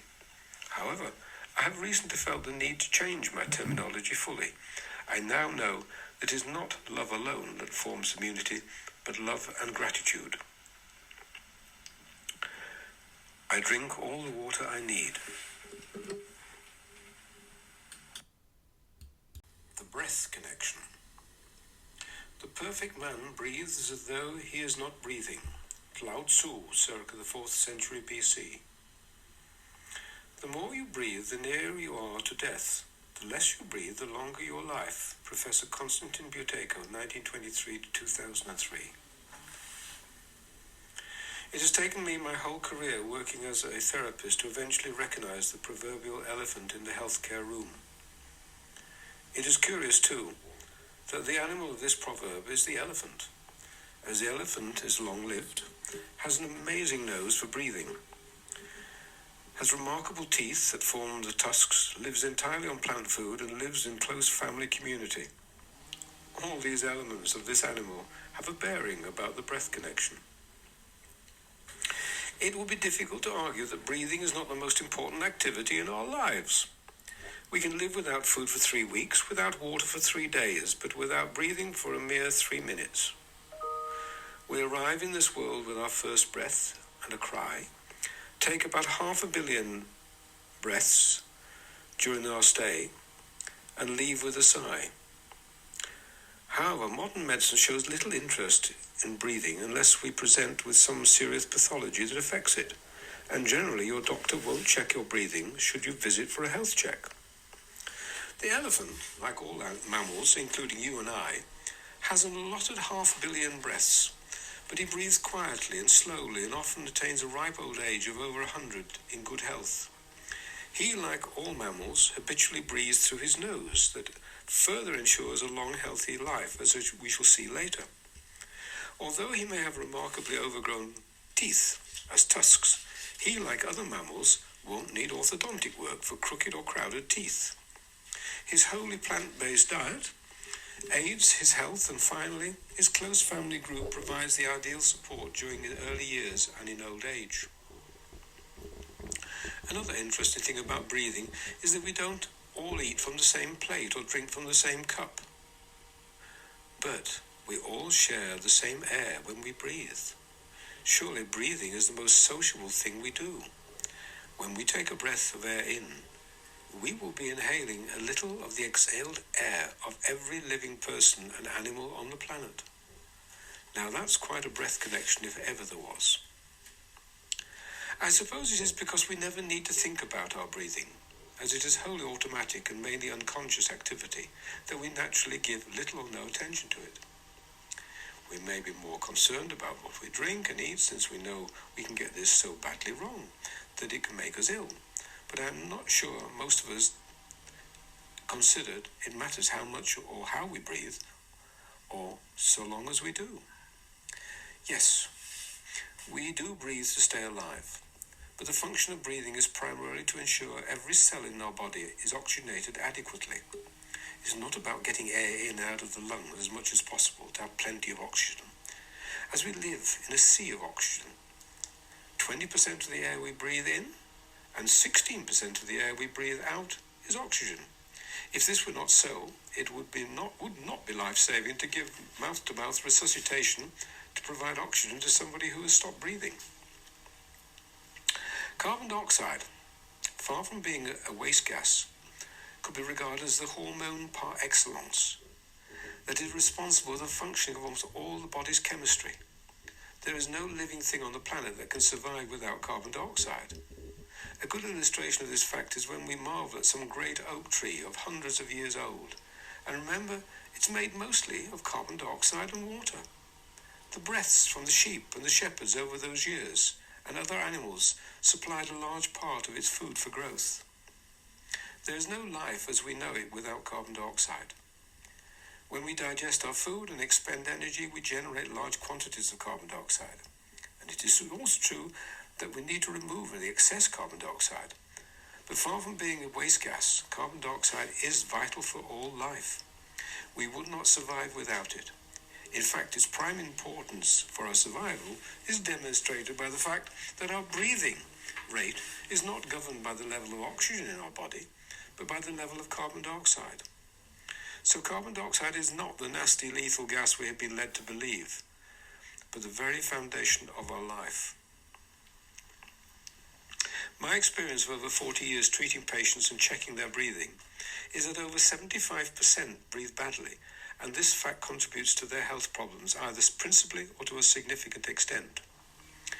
Most of us in the West suffer from chronic hidden hyperventilation. That has become a hidden or ignored epidemic. Professor Buteyko claimed that over 100 diseases are associated with or caused by chronic hidden hyperventilation, including asthma, angina, anxiety, allergies, digestive problems, gastric reflux, hay fever, heart problems, high blood pressure, hypoxia, IBS, insomnia, snoring, low energy, to mention just a few. You may wonder, how good is your own breathing? Well, the simplest way of checking this for yourself is to measure your controlled pause. The control pause was the main measuring of quality developed by Professor Konstantin Buteyko as part of the breath training program, now referred to as the Buteyko method.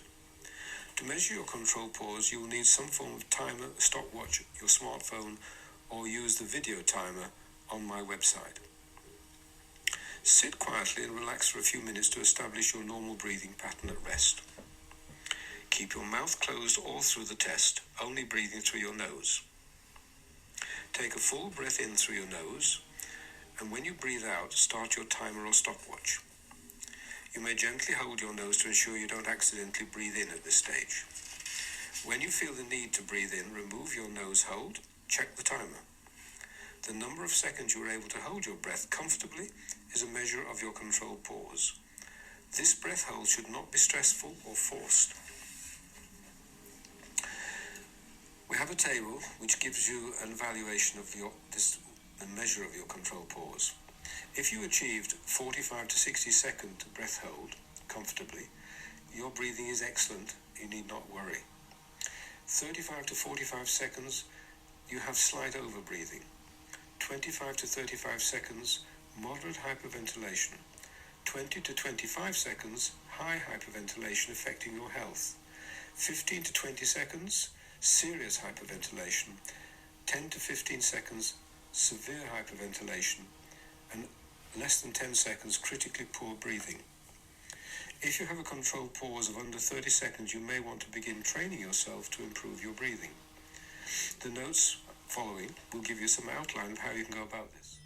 You might prefer to have formal training. This could be with a Buteyko educator face-to-face or an online training course, a podcast training course, or you may want to start with just a book on this subject. The Buteyko Guide to Better Breathing and Better Health by Michael Lingard. This book complements my Buteyko Method training podcast. The basics of better breathing and better health. The first step is learning the fact that most of us suffer from some degree of chronic hidden hyperventilation. Overbreathing in simple terms. Secondly, chronic hidden hyperventilation makes us ill. Anything from low energy, poor sleep to serious health problems such as asthma, hypertension, sleep apnea, or panic attacks. Most of us arrived at this state because of many stressful events in our lives, emotional, physical, illnesses, chemical, or whatever.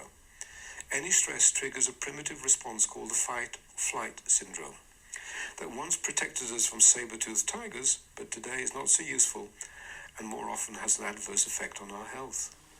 The fight or flight response produces over 1,000 physiological changes in our body, preparing us for emergency action. All but 3 of these responses we have little or no control over, such as histamine production, adrenaline production, corticosteroid production, etc. We can, however, take conscious control over 3 of them: our muscle tension, our breathing, and our mental tension. The neat thing is, once we start to take control over muscle tension, mental tension, and our breathing, all the others are reduced.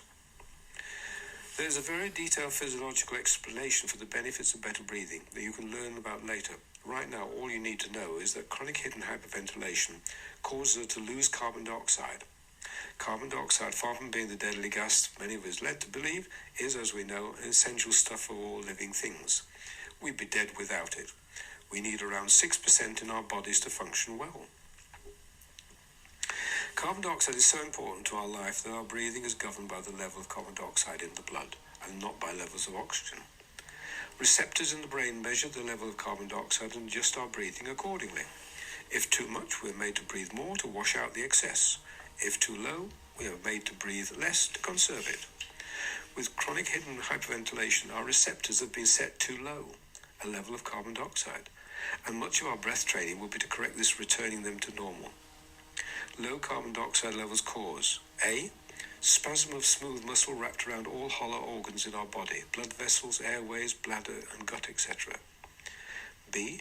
The blood's ability to deliver oxygen to all our tissue is impaired. And C. The pH or acid alkalinity of the body is changed, affecting every chemical reaction in our bodies adversely. There are many other effects associated with poor breathing we can learn about later.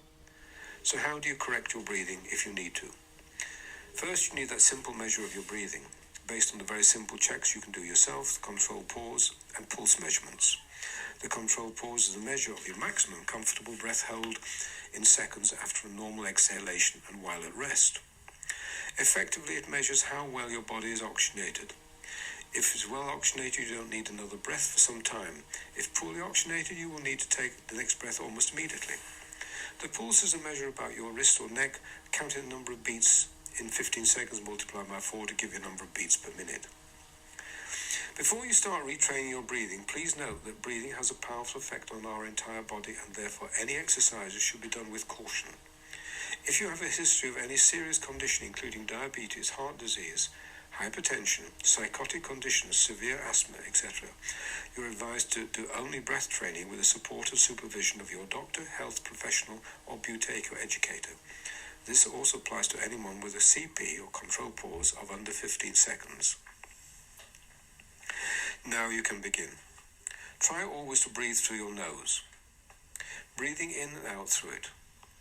If you have a stuffy or blocked nose, you will need to clear it with a simple exercise. Take a breath in, then out. Gently hold your nose while nodding 10 times, keeping your mouth closed. Release your nose and breathe in through your nose. Repeat as necessary. Check how you are breathing. Hold one hand on your chest and the other on your belly. Which hand is moving the most? Try to get the most movement low down where your diaphragm is. Now you can measure your control pause and pulse with a stopwatch or other timer such as smartphone or wristwatch. When you are sitting relaxed, take a good breath in, then out. Start your timing and gently hold the nose. When you feel the need to breathe in, release your nose. Take a breath in and note how long you held your breath for. Your breath hold should be the maximum comfortable breath hold and should not be stressful. This is your control pause measure. To measure your pulse, find your pulse on your wrist or on your neck, count how many beats you feel in 15 seconds, and then multiply by 4 to give the pulse rate in beats per minute. Now practice relaxed or reduced breathing. Start by simply relaxing. Do not try to do reduced breathing at this stage. A. Relax every muscle in your body. Be soft like a cloth. B. Only breathe through your nose. Keep your mouth shut. C. Try to keep the daily mental stresses out of your mind by occupying your mind with something calming, like imagining a garden, a seashore, or a desert island. D. Sit upright with a straight back and both legs placed on the floor. E. Close your eyes. F. Sit like this, just learning to relax thoroughly for 2 to 5 minutes. Then open your eyes and wait for another minute while resting to let the breathing return to its new normal. Now measure your control pause and pulse again. If you have succeeded in doing this exercise well, your control pause will be higher and your pulse may be lower or the same. This will mean you are breathing less. That was your first exercise in resetting your carbon dioxide receptors. Repeat this exercise 3 or 4 times a day and keep a record of your results to measure your progress. Alternatively, you can start a formal retraining course with a Buteyko educator or with the aid of my podcast training course and an accompanying book to record your progress. My breathing is perfect. The mind connection. Your beliefs become your thoughts. Your thoughts become your words. Your words become your actions. Your actions become your habits. Your habits become your value. Your value has become your destiny. Mahatma Gandhi, 1869 to 1948. The most amazing new knowledge about the human brain is that it has the ability to grow, change, rearrange all our thoughts and mental processes from birth to death. We have a plastic brain that can do remarkable things such as cope with and reorganize all the activities that were done in one area that is now damaged and learn to do them in another area. Areas of the brain that are normally associated with speech can be used for sight or hearing. The old thinking was that we were born with a brain divided into little boxes and each were allocated a specific job. This has all changed with the latest research. The greatest error in modern medicine may be the dismissal as trivial, the so-called placebo effect. Tomorrow's medicine will, I sincerely hope, begin to amend its ways and give the respect and understanding to this potent force in our lives. Even now, research is demonstrating that the beneficial effect of many medicines may be anything from just a few percent to almost 100% due to the placebo effect. There is also the placebo effect's partner, the nocebo effect, which is just as powerful in affecting us adversely, just as the placebo affects us beneficially. So, what is the mind? It would be a brave or foolhardy man who thought he could give a definition of this. It is almost as undefinable as health, as discussed earlier. We all have an intuitive understanding of what both words mean, but perhaps they are concepts too large to be suitable for simple definition. What we may all agree on is that our mind somehow powerfully influences our body and our actions all the time. Is our mind the same as our brain? Well, there must be some close association, because it's only with the aid of our brain that we can think and perform all our daily activities of walking, talking, seeing, etc. The best insight I have found so far is that we may consider the brain operating as two halves. We have a conscious brain that allows us to think, plan, remember, and express ourselves in our actions and behavior, and a subconscious brain that takes care of all the routine activities that keep us alive and working. Our walking, driving the car, cleaning our teeth, digesting our meals, healing our wounds, etc. Now here comes a shock for many people, as it was for me. Our conscious brain, although it can look into the future and plan, remember events of the past and allow us to be thoughtful and analytical and imaginative in wonderful ways, it can only process about 40 bits of information per second. Whereas our subconscious brain, our hidden and usually unrecognized brain, can process over 20 million bits of information per second. The major question for all of us is which part of these two brains governs our lives? The answer is that a mere 5% of our behavior and conscious activity is governed by our conscious brain, and that 95% of our behavior and activity is governed by the unconscious or subconscious brain. Until I learned this, I really thought I was a rational, intelligent individual who was in full charge of my own life. I now realize that this is not true, and that my subconscious mind is the major driving force. But I don't know what it's up to. Is it helping or hindering me to live a full and optimal life? Or is it secretly sabotaging my conscious finest endeavors? What information does our subconscious brain have? Does it have negative, painful memories? Does it have uplifting, happy memories? Do these memories affect all our actions and behavior in our lives? We now believe that most of the information held in the subconscious brain was laid down before we were 7 years old and has been added to over the years when we were going through strong emotional periods, good or bad. Few of us can recall much about our earliest childhood events that lay hidden. Was it the strict father who repeatedly told you that you were a bad child? Or the early teacher who called you stupid? Or the nanny who kept calling you a lazy, good-for-nothing child? That you are still affecting your life today? For most of us, the answer will be yes. Perhaps this explains why the lack of confidence or feel you must work extremely hard to prove that you're not lazy, or why you don't think much about yourself, or even don't love yourself much. Some of our subconscious programs may be adding beyond 7 years old. I recall a mild caning by a headmaster at a private school for telling a lie when I was 10 years old. My children find it amusing that even decades on, I find it difficult to tell even the smallest white lie. Perhaps any traumatic event in adulthood can be added to our store of subconscious experiences and further change our behavior and life without our knowing. Wouldn't it be great if we could sift through all the bad subconscious information and replace it with better, more life-enhancing information, rather like replacing an old out-of-date program with the latest upgrade on your computer hard drive? Until recently, many have worked hard to do just this with the aid of hypnosis, psychotherapy, NLP, positive thinking, and counseling with varying degrees of success. and usually over a long period of time and with great determination. Having read the work of a few radical thinkers, I discovered Psych K and attended a short 3-day interrupted course on this technique. I have been impressed by two aspects of this therapy. This is only one of several similar systems. The general impact of our two-brain mind is best described in a video by Bruce Lipton. The first is that it recognizes that you are the best authority on who you are and what you want. Who knows better than yourself? Who has nurtured you from birth? Who can change your lifestyle but you?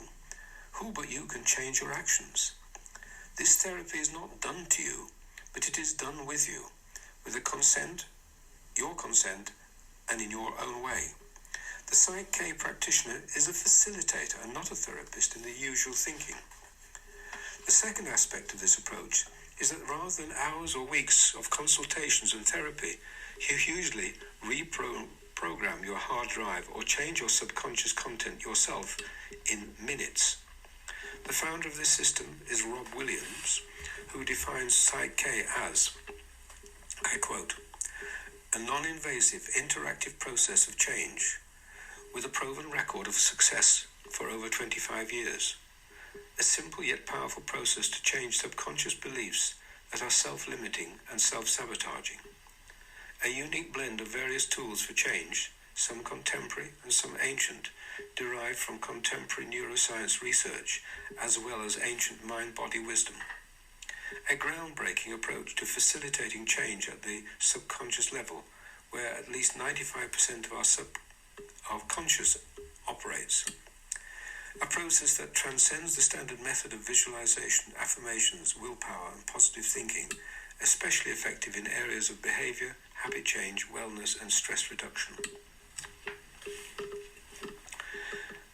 This does not in any way suggest that all our therapeutic systems are not effective and that successful for most people, but Psych K opens yet another potential route that may appeal to those who want to try to be their own healers as much as possible.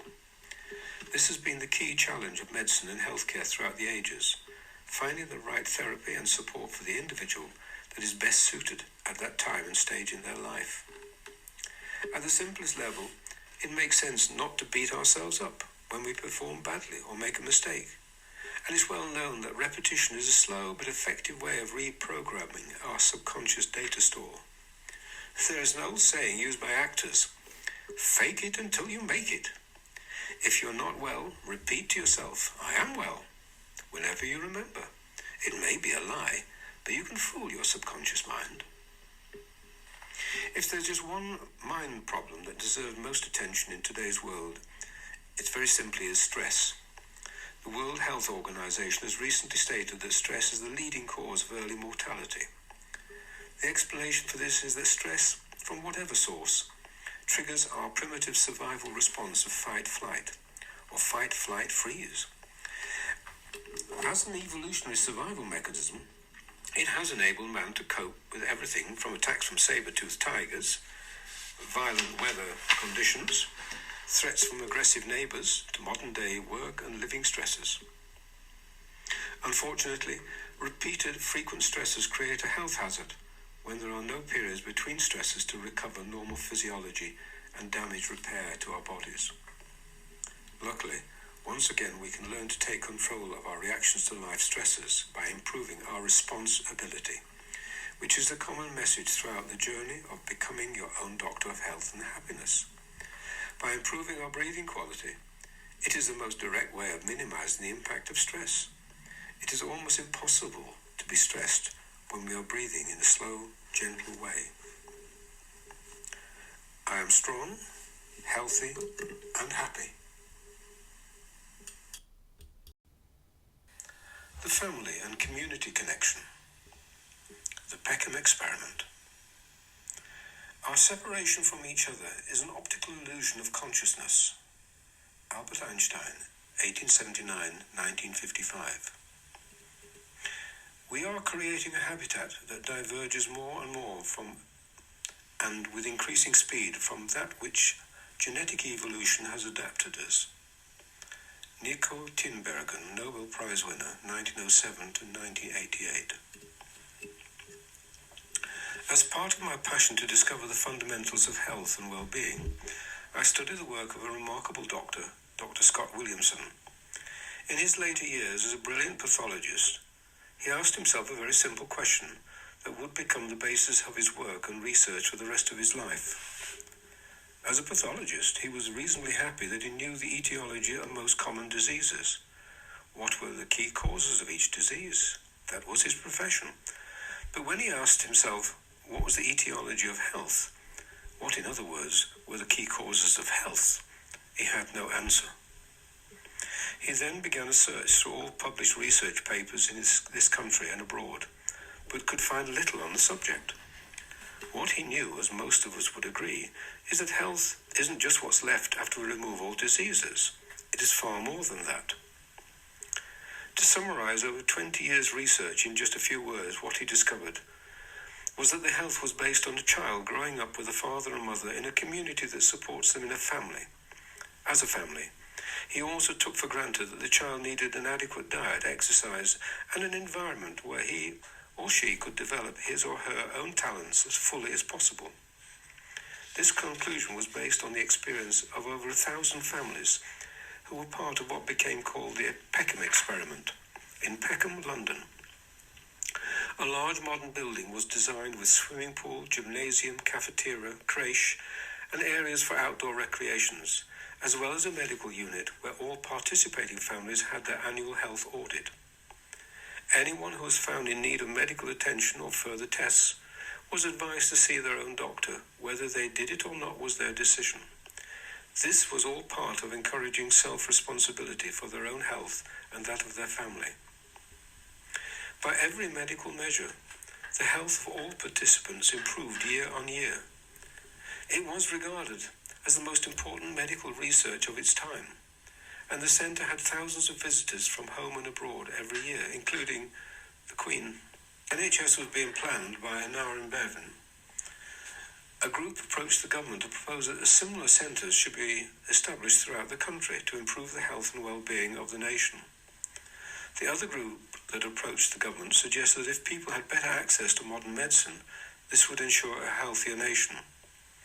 We now know who won the day, and only now are seeing a growing recognition that drugs and medical interventions do not always lead to improved health and cure of disease, but usually they simply help manage disease and ameliorate symptoms. If Dr. Scott Williamson was right, that his own health and the health of our nation, that our own health and the health of the nation is built on family and community, it may explain why there is so much sickness in the UK.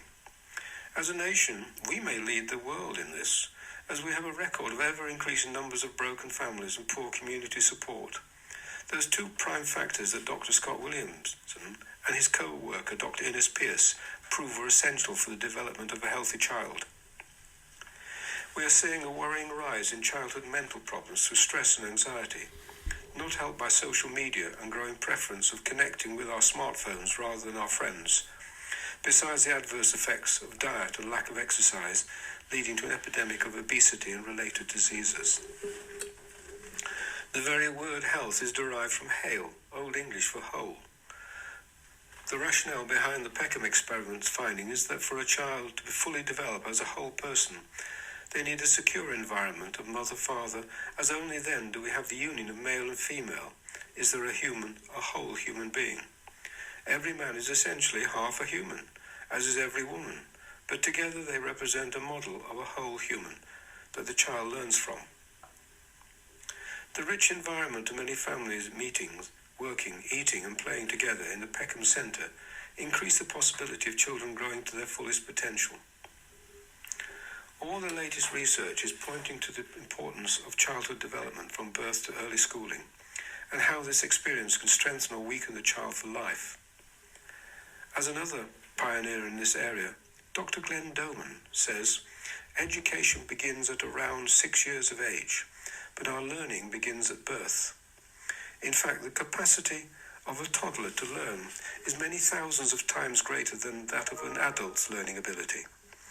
Dr. Glenn Doman also asserted that every child born has a greater potential intelligence than Leonardo da Vinci ever had, with no exceptions. Remember, the fact mentioned in the mind section that the subconscious mind can process information millions of times faster than our conscious mind, and this occurs naturally in a child under 7. It explains why a child brought up in a family where 2 or more languages are spoken learns fluency in them without any effort. This should make us rethink our view of the tiny baby and toddler, not as being as simple a creature as we have been led to believe, but to recognize the fact that we are nurturing a potential genius with a greater capacity to learn than we ever thought possible. Whilst reviewing literature I have read over the years for this book, I came upon a most powerful book called Being Me and Also Us, Lessons from the Peckham Experiment by Alison Stalybras. In this book, a detailed description of the workings of the Peckham experiment is given, as well as the conclusions derived from the experiment. I believe it is essential reading for all those interested in health of our society in the future. Let me quote from this book. That health is something positive, something more than the absence of disease and disability, has always been instinctively known. The blooming cheek, the clear eye, the shining hair, or the springing step. Now, nearly half a century after Peckham biologists demonstrated this truth in an experimental situation and tried to make it accepted as a fact by the established leaders of thought and the makers of policy, it is at last seeping into people's conscious thoughts, and they are beginning to ponder its implications. An understanding and acceptance of the idea put forward by the Peckham biologists that health is basically a process of realizing one's potential for maturity would make communication about health easier and the practice of education healthier. If health is a process of mutual subjective synthesis of organism and environment and person and group, is it not something that members of the medical profession can give us? It is not something the medical profession can give us. They can only remove or alleviate the pathological conditions that prevent us from engaging in the process of health. The responsibility for a person's health lies firstly with himself and, secondly, with anyone who has powers to influence his environment. Lawmakers, administrators, planners, architects, teachers, farmers, processors of foodstuffs, and parents. Therefore, I believe that people will have to make up their own mind individually what they want in the way of means of cultivating health, find out how it may be obtained, and go out and get it themselves. As I have suggested, it is probably the parents of young children more than any other class of people who are strongly moved to create for themselves an environment in which health may be cultivated. It seems to me that many of them feel that the purpose of life is life, and the prime responsibility is the next generation.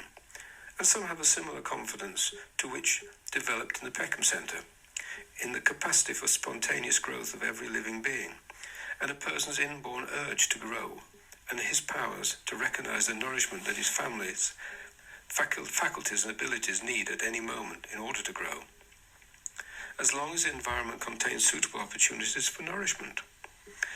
Many among them also know that it does not help children to have parents who feel they must sacrifice their own growth for their children's sake. They know, as the Peckham biologists knew, that the best surroundings for a child are such that they're containing people who are rejoicing in their own growth and who enjoy doing whatever they're doing at the moment, including the household chores or whatever else is necessary for the creation of a home that gives pleasure and allows the family individuality to develop. I am grateful to all my family and community. The environmental connection. The medical assumption is that war against disease gives a rise to health. However, health in the individual, the family, and occasionally in the community established itself without any medical intervention. Recognizing Health by Kenneth Barlow. This is almost an echo of an earlier discussion on the prime importance of environment on our genetic activity. It is now accepted that our genes are switched on or off by signals from our environment, whether that be internal or external. The internal environment includes the subtle thoughts we have to the biological or biochemical changes in our blood and processes of digestion. The external environment includes our immediate physical surroundings, Our housing, garden, street, the air we breathe, the water we're supplied with, the plants and animals around us, our workplace, the community, and the entire planet. If we accept the fact that we are immersed in and connected with the total environment from inner to outer, it would be reasonable to suggest that our individual health and well-being is derived from this entire complex of connections. Some have more profound impact than others, but it appears we are far more than we ever believed. Are you a reflection of the universe? The concept requires a paradigm shift in our normal thinking. We're very much like our ancestors, whom we now regard as rather unintelligent or simple-minded, because they believed the earth was flat. We have slowly acquired an arrogant attitude that modern man is far superior, more scientific and rational. But have we really changed that much? I think humanity needs more humility to recognize its advances, yet be open to the infinite dimension of what we still need to learn. I like a simple mind experiment I have given to some of my patients on this topic. Visualize all the information about everything in the universe that we shall ever know fills the room you are standing in. How much do we already know? Is it most of the room? Half the room? A substantial chunk of the room? Or do you think it's as little as a cupful or even a teaspoonful? Most people I have asked tended to choose a cupful or less. Maybe this is because of our innate wisdom. The common barrier to advancing our understanding of life and the universe was seen by Leonardo da Vinci, whose exceptional significance and reputation was not only due to his brilliant talents in art, but also because he was an exceptional scientist. Dr. T. Colin Campbell wrote in his book Whole that Da Vinci's contribution to our understanding of the universe was so profound and enduring precisely because of this integration. He realized holism needed reductionism to advance, and reductionism needed holism to remain relevant. He realized that when you take something out of context to study it more closely or measure it exactly, you risk losing more wisdom than you gain. The same criticism is echoed in the book The Science Delusion, Freeing the Spirit of Inquiry by Rupert Sheldrake. We might be witnessing morphic resonance, the brainchild of Rupert Sheldrake and others, gaining strength, or is it simply my being on the lookout for it? I recently read an article about the great power of positive parenting as opposed to good old-fashioned childhood training enforced with a naughty step in a book There's No Such Thing as Naughty by Kate Silverton. And then I listened to the groundbreaking establishment of a school to rehabilitate young offenders called Oasis Reform. A secure school with no bars, no cells, no warders, but designed to provide real support to young offenders who have been emotionally traumatized by not having had a good start in life. As the speaker said, why should we have our physical traumas treated with healing work in a hospital, but our mental traumas merit as being punished in a prison? Is there a new growing awareness of a better way for mankind, fueled not from hate, greed and fear, with the resulting wars and individual suffering, but nurtured with love, gratitude and courage that leads to healing and happiness? I believe so. I am helping form a better environment. The Earth Connection. Healthy individual, healthy family, healthy society, healthy Earth, and on. It is impossible to discuss the health and well-being of an individual in any complete way without studying the impact of the whole environment upon them. I've discussed this in relation to our genes, that is how now accepted that our genes are turned on or off by the environment around, that is both internal environment and the bloodstream, and the external environment we live in, both physically and socially. This may seem a distant and almost irrelevant connection when viewed from our personal experience, but we must remember we all live on the same biosphere we call Earth. The places we live and work impact on our health through the body connection, earth, soil, oceans, water effect, and the food we eat through the food connection, and the air we breathe through our health and our breath connection. The social and economic stresses of our interconnected world may impact on our mental health through the mind connection, and our close friends and family and community have a profound impact on our health through the living connection. So it would be reasonable to assume the health and sustainability of global environment should play a vital part in the health and well-being of every individual.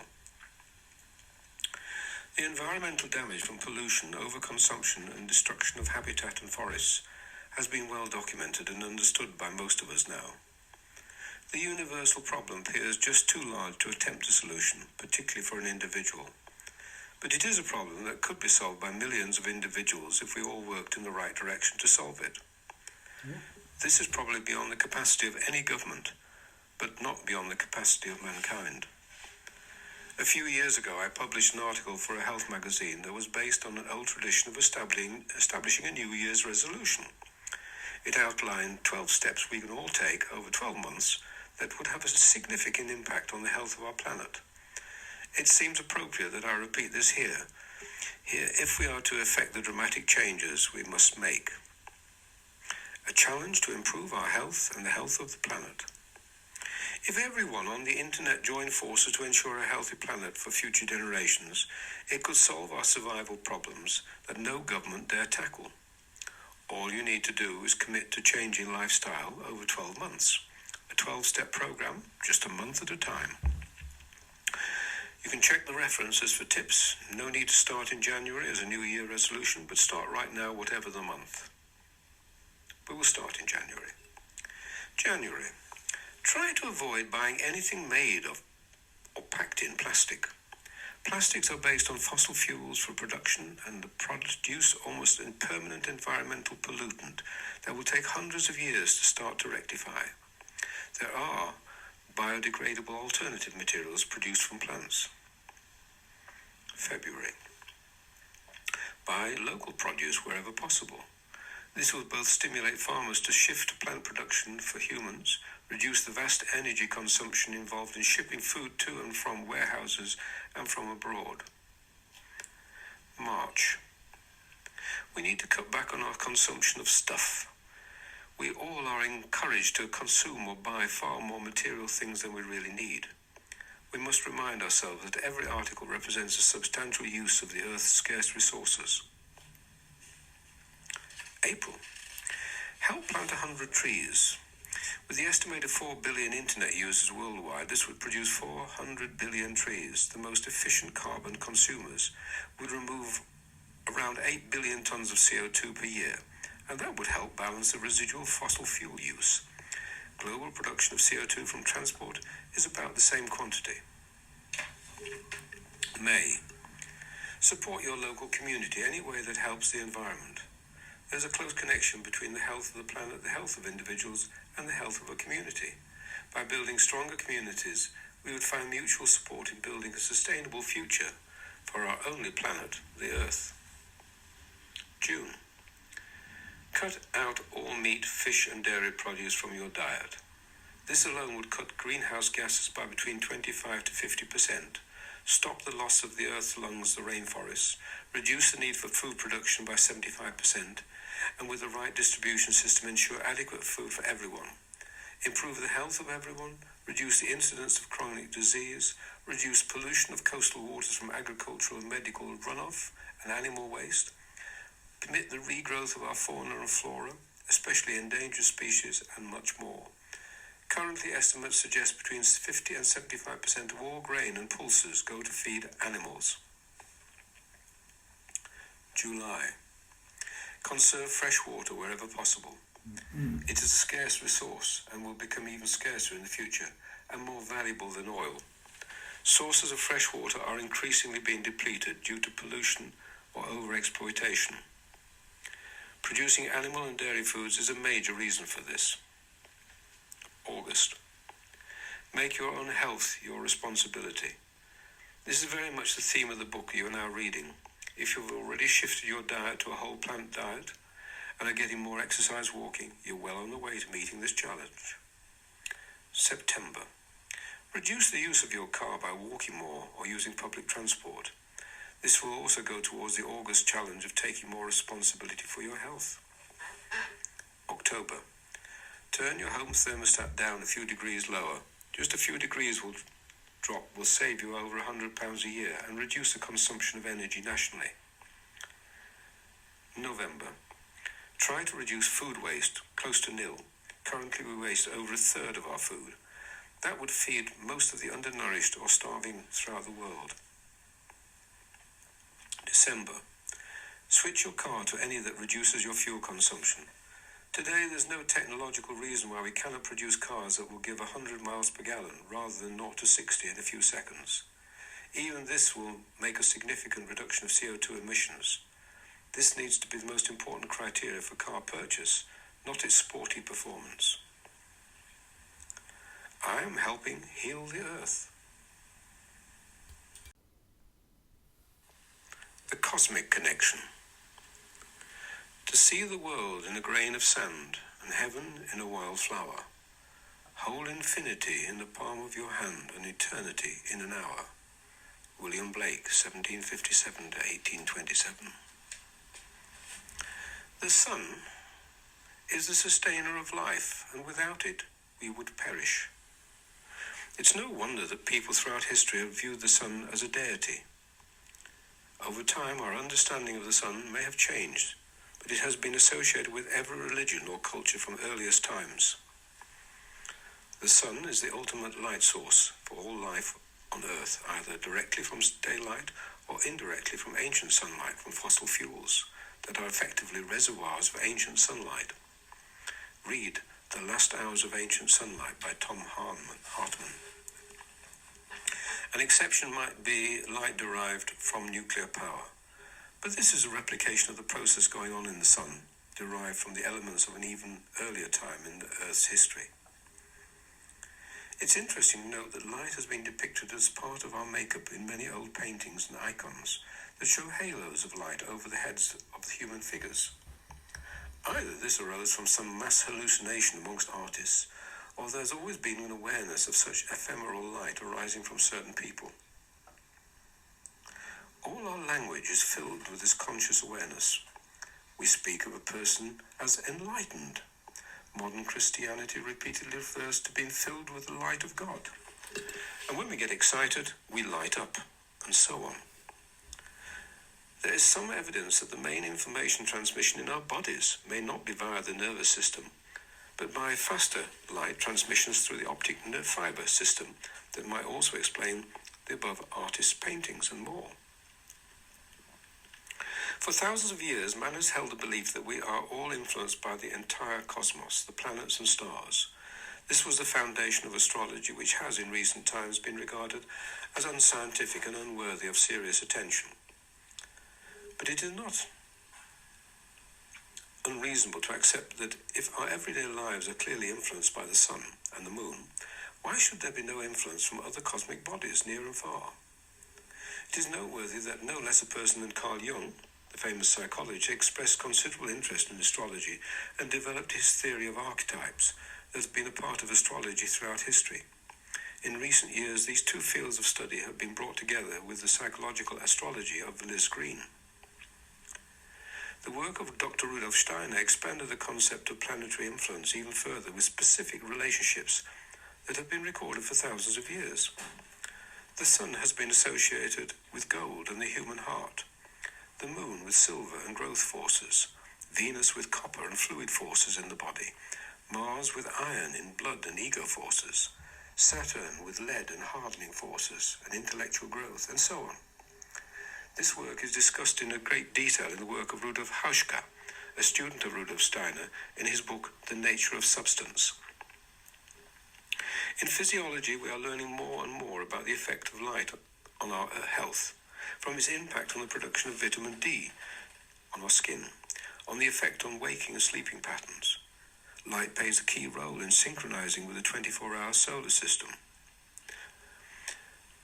The circadian rhythm is responsible for a range of bodily functions and for regulating key hormones, including those that control sleep rate cycles, melatonin, our feelings of hunger, and our ability to feel full from hormones like ghrelin. Blue light before bedtime at night may be bad news, but blue light in the morning and during the day can have beneficial effects on our health. Red light, however, makes people feel more alert during the day and at night without impacting their sleep cycles.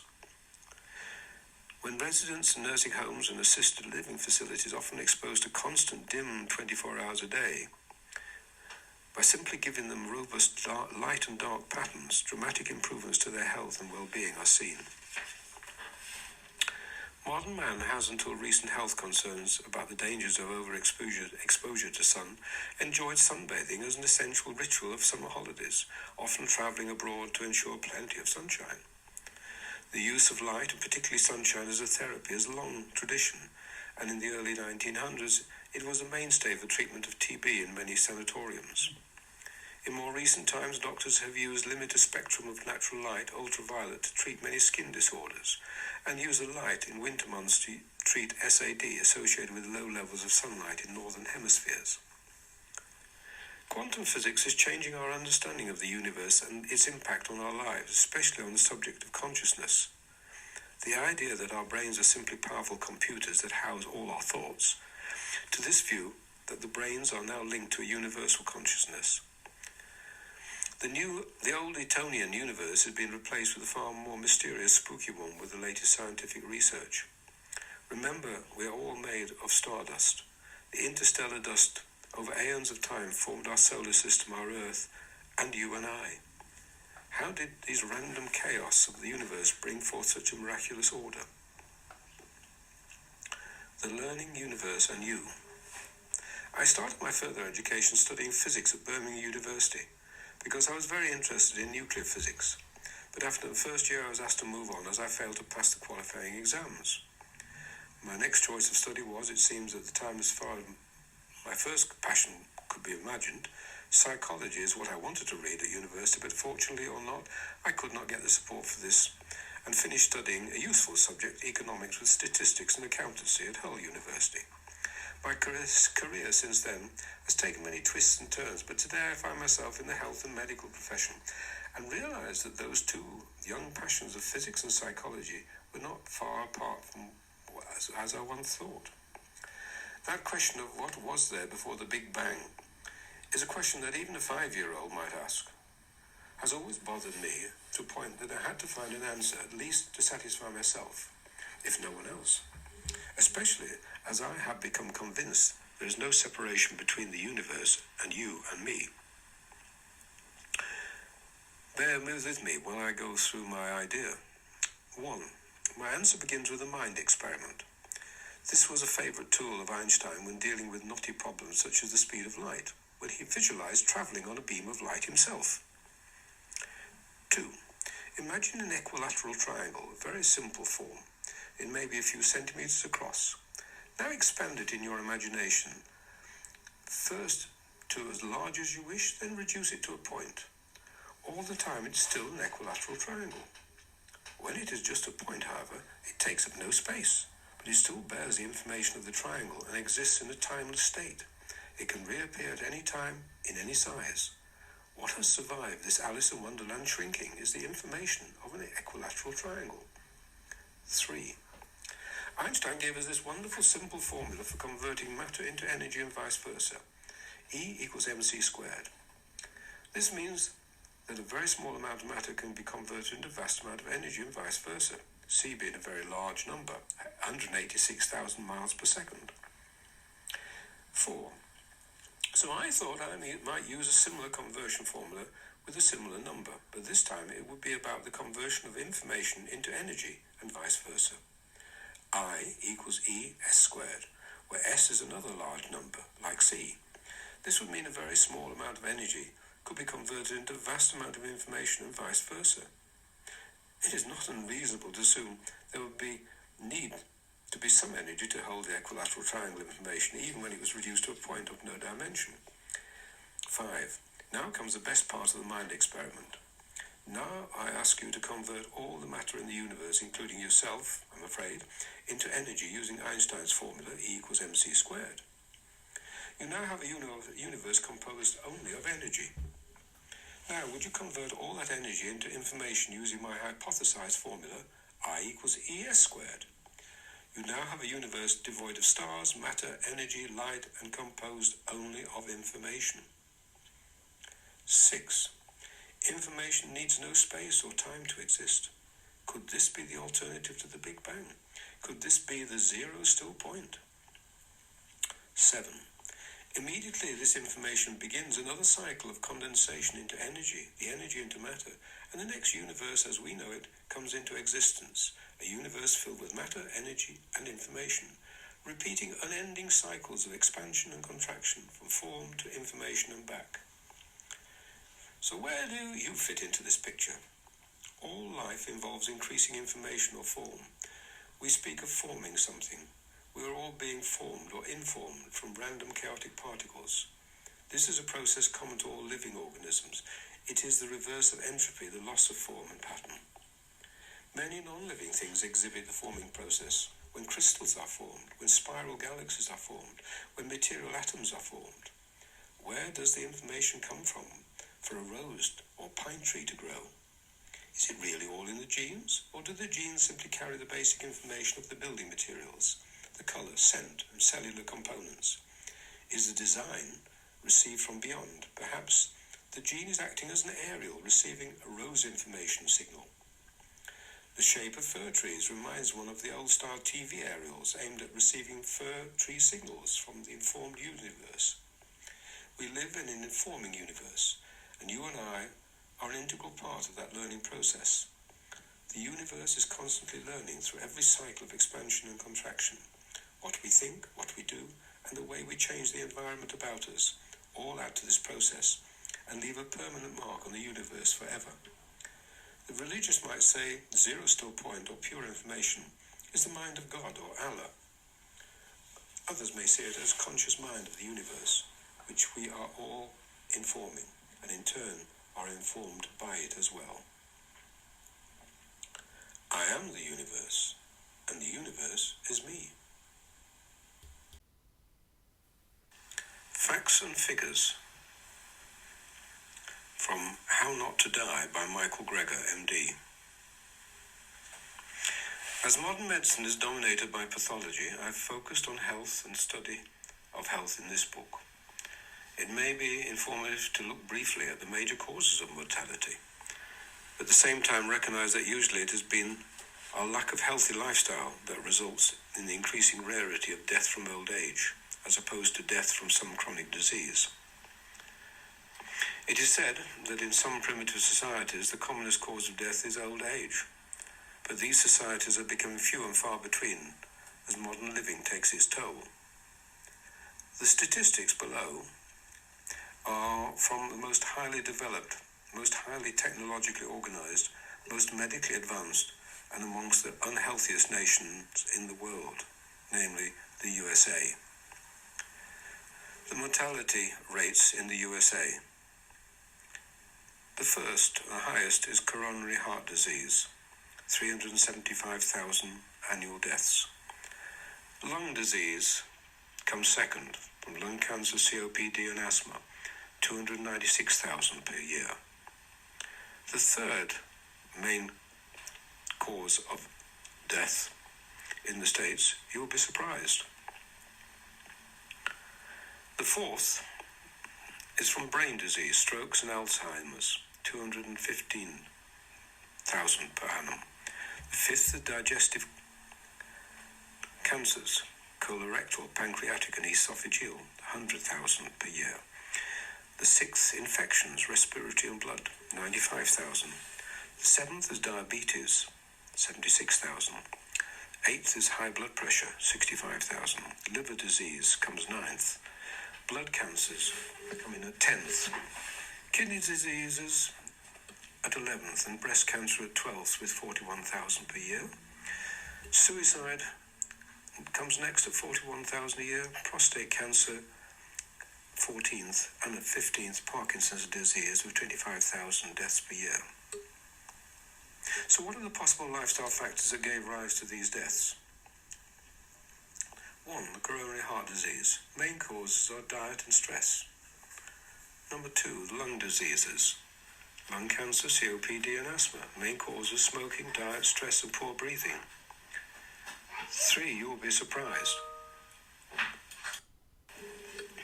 The main cause, third highest incidence of death in the United States, is iatrogenic disease, or in other words, medicine. 4. Brain diseases, main causes diet, stress and lack of exercise. 5. Digestive cancers, main causes are diet, stress and smoking. 6. Which is infections, main causes are diet and stress. Diabetes, main causes diet, stress. High blood pressure, main causes being diet, stress, lack of exercise and salt. 9. Liver disease, main cause being diet, stress and alcohol. Blood cancers, main causes of this, diet and stress. Kidney diseases, diet and smoking. Breast cancer, diet and lack of exercise. Suicide, main causes this mortality, diet, mental stress and lack of exercise. Prostate cancer, diet and lack of exercise. Main causes of Parkinson's disease, environmental toxins, food and pollutants. From the above, the two shocking conclusions are that almost 15% of all deaths are caused by medical treatment, and that most of the rest, 85% of deaths, are caused by or strongly associated with diet. The outrage is made worse by the fact that most patients are not even told by their doctors they can dramatically reduce most health risks with improved diet. And in many cases it is because their doctor didn't even know that, because it is not a significant part of the medical training. Yet another reason why we should all become our own doctors of health and happiness.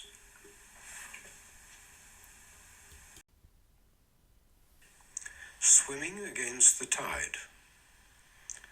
I don't mind dying, I just don't want it to be my fault. Dr. Kim Williams, former president of the American College of Cardiology.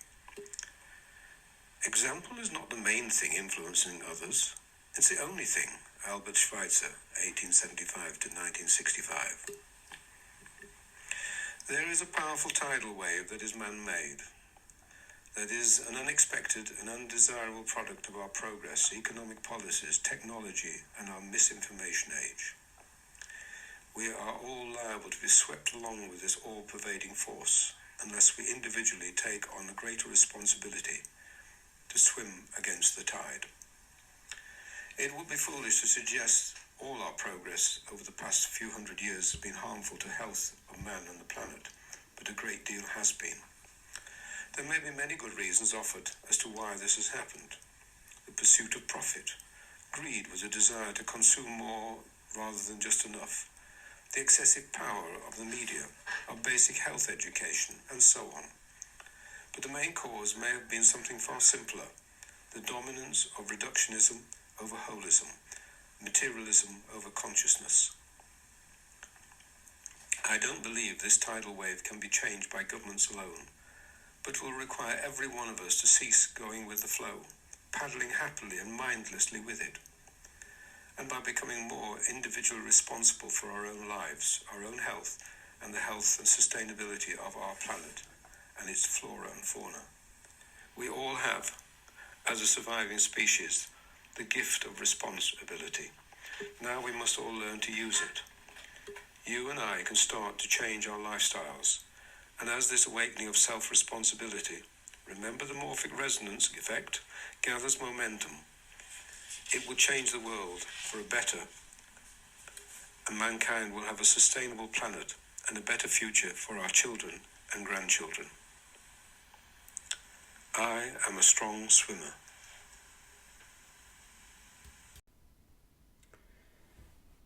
You now have many ideas of ways to improve your health and well-being, with the lifestyle changes, and choice is yours. Taking more care of your mechanics and body will impact on every aspect of your health. This was the basis of osteopathy when founded by Andrew Taylor Still and developed further by J.M. Littlejohn. When Littlejohn was asked, "What are the limits of osteopathy?" his answer was brief and to the point. No one knows. The limits are set by the patient and the practitioner. As regards the significance of diet, the evidence is that most chronic diseases are closely linked, if not entirely due to what we eat. The good news is that we can benefit from improved diet at any stage of our lives, often even reversing established diseases. The rewards of improved breathing are almost as great as improved diet. The majority of us breathe badly and suffer from some degree of chronic hidden hyperventilation, and the many adverse effects due to this. As we improve our breathing, there are two major benefits: improved tissue oxygenation and better control over the impact of modern stresses and anxiety. From my own research, it also appears that breathing quality and diet quality are closely linked. As we improve one, the other improves. Work on our mental outlook and our programmed subconscious mind can transform our lives. At its simplest level, it means being positive about ourselves, never beating ourselves up, but learning to love ourselves for the miracle that we truly are. Engaging with others in our community and recognizing we are all one mankind, whatever nationality, religion, ethnic group, or background we may have, will be the support we all need to deal with life's challenges. No man is an island. We are one family on this planet, mankind. Concern for our immediate environment and the larger environment of our planet will lead to a growing respect for this unique living entity called Gaia. We are part of it, and the closer we get to realizing this, the healthier we shall be. The biggest question often comes at the end of any discussion: what are we? Are we a part of a universal consciousness and not just an insignificant little machine that wears out and finishes up with dust? Modern science is beginning to favour the former concept. Do you? Are you any wiser? Have you had any inspiring revelations? Are you more motivated to take up the challenge? Is your life's journey direction clearer? There seems to be two highways into the future: the further expansion and widening of our technological, reductionist, pathological highway of medicine as we know it today, or the myriad of small lanes and minor roads that each traveller takes with self-responsibility for their own lives. The former, as the saying goes, the road to hell is paved with good intentions. The latter could be the awakening of a new era of enlightenment and a kind of heaven on earth. The choice is ours. I am wiser and healthier every day.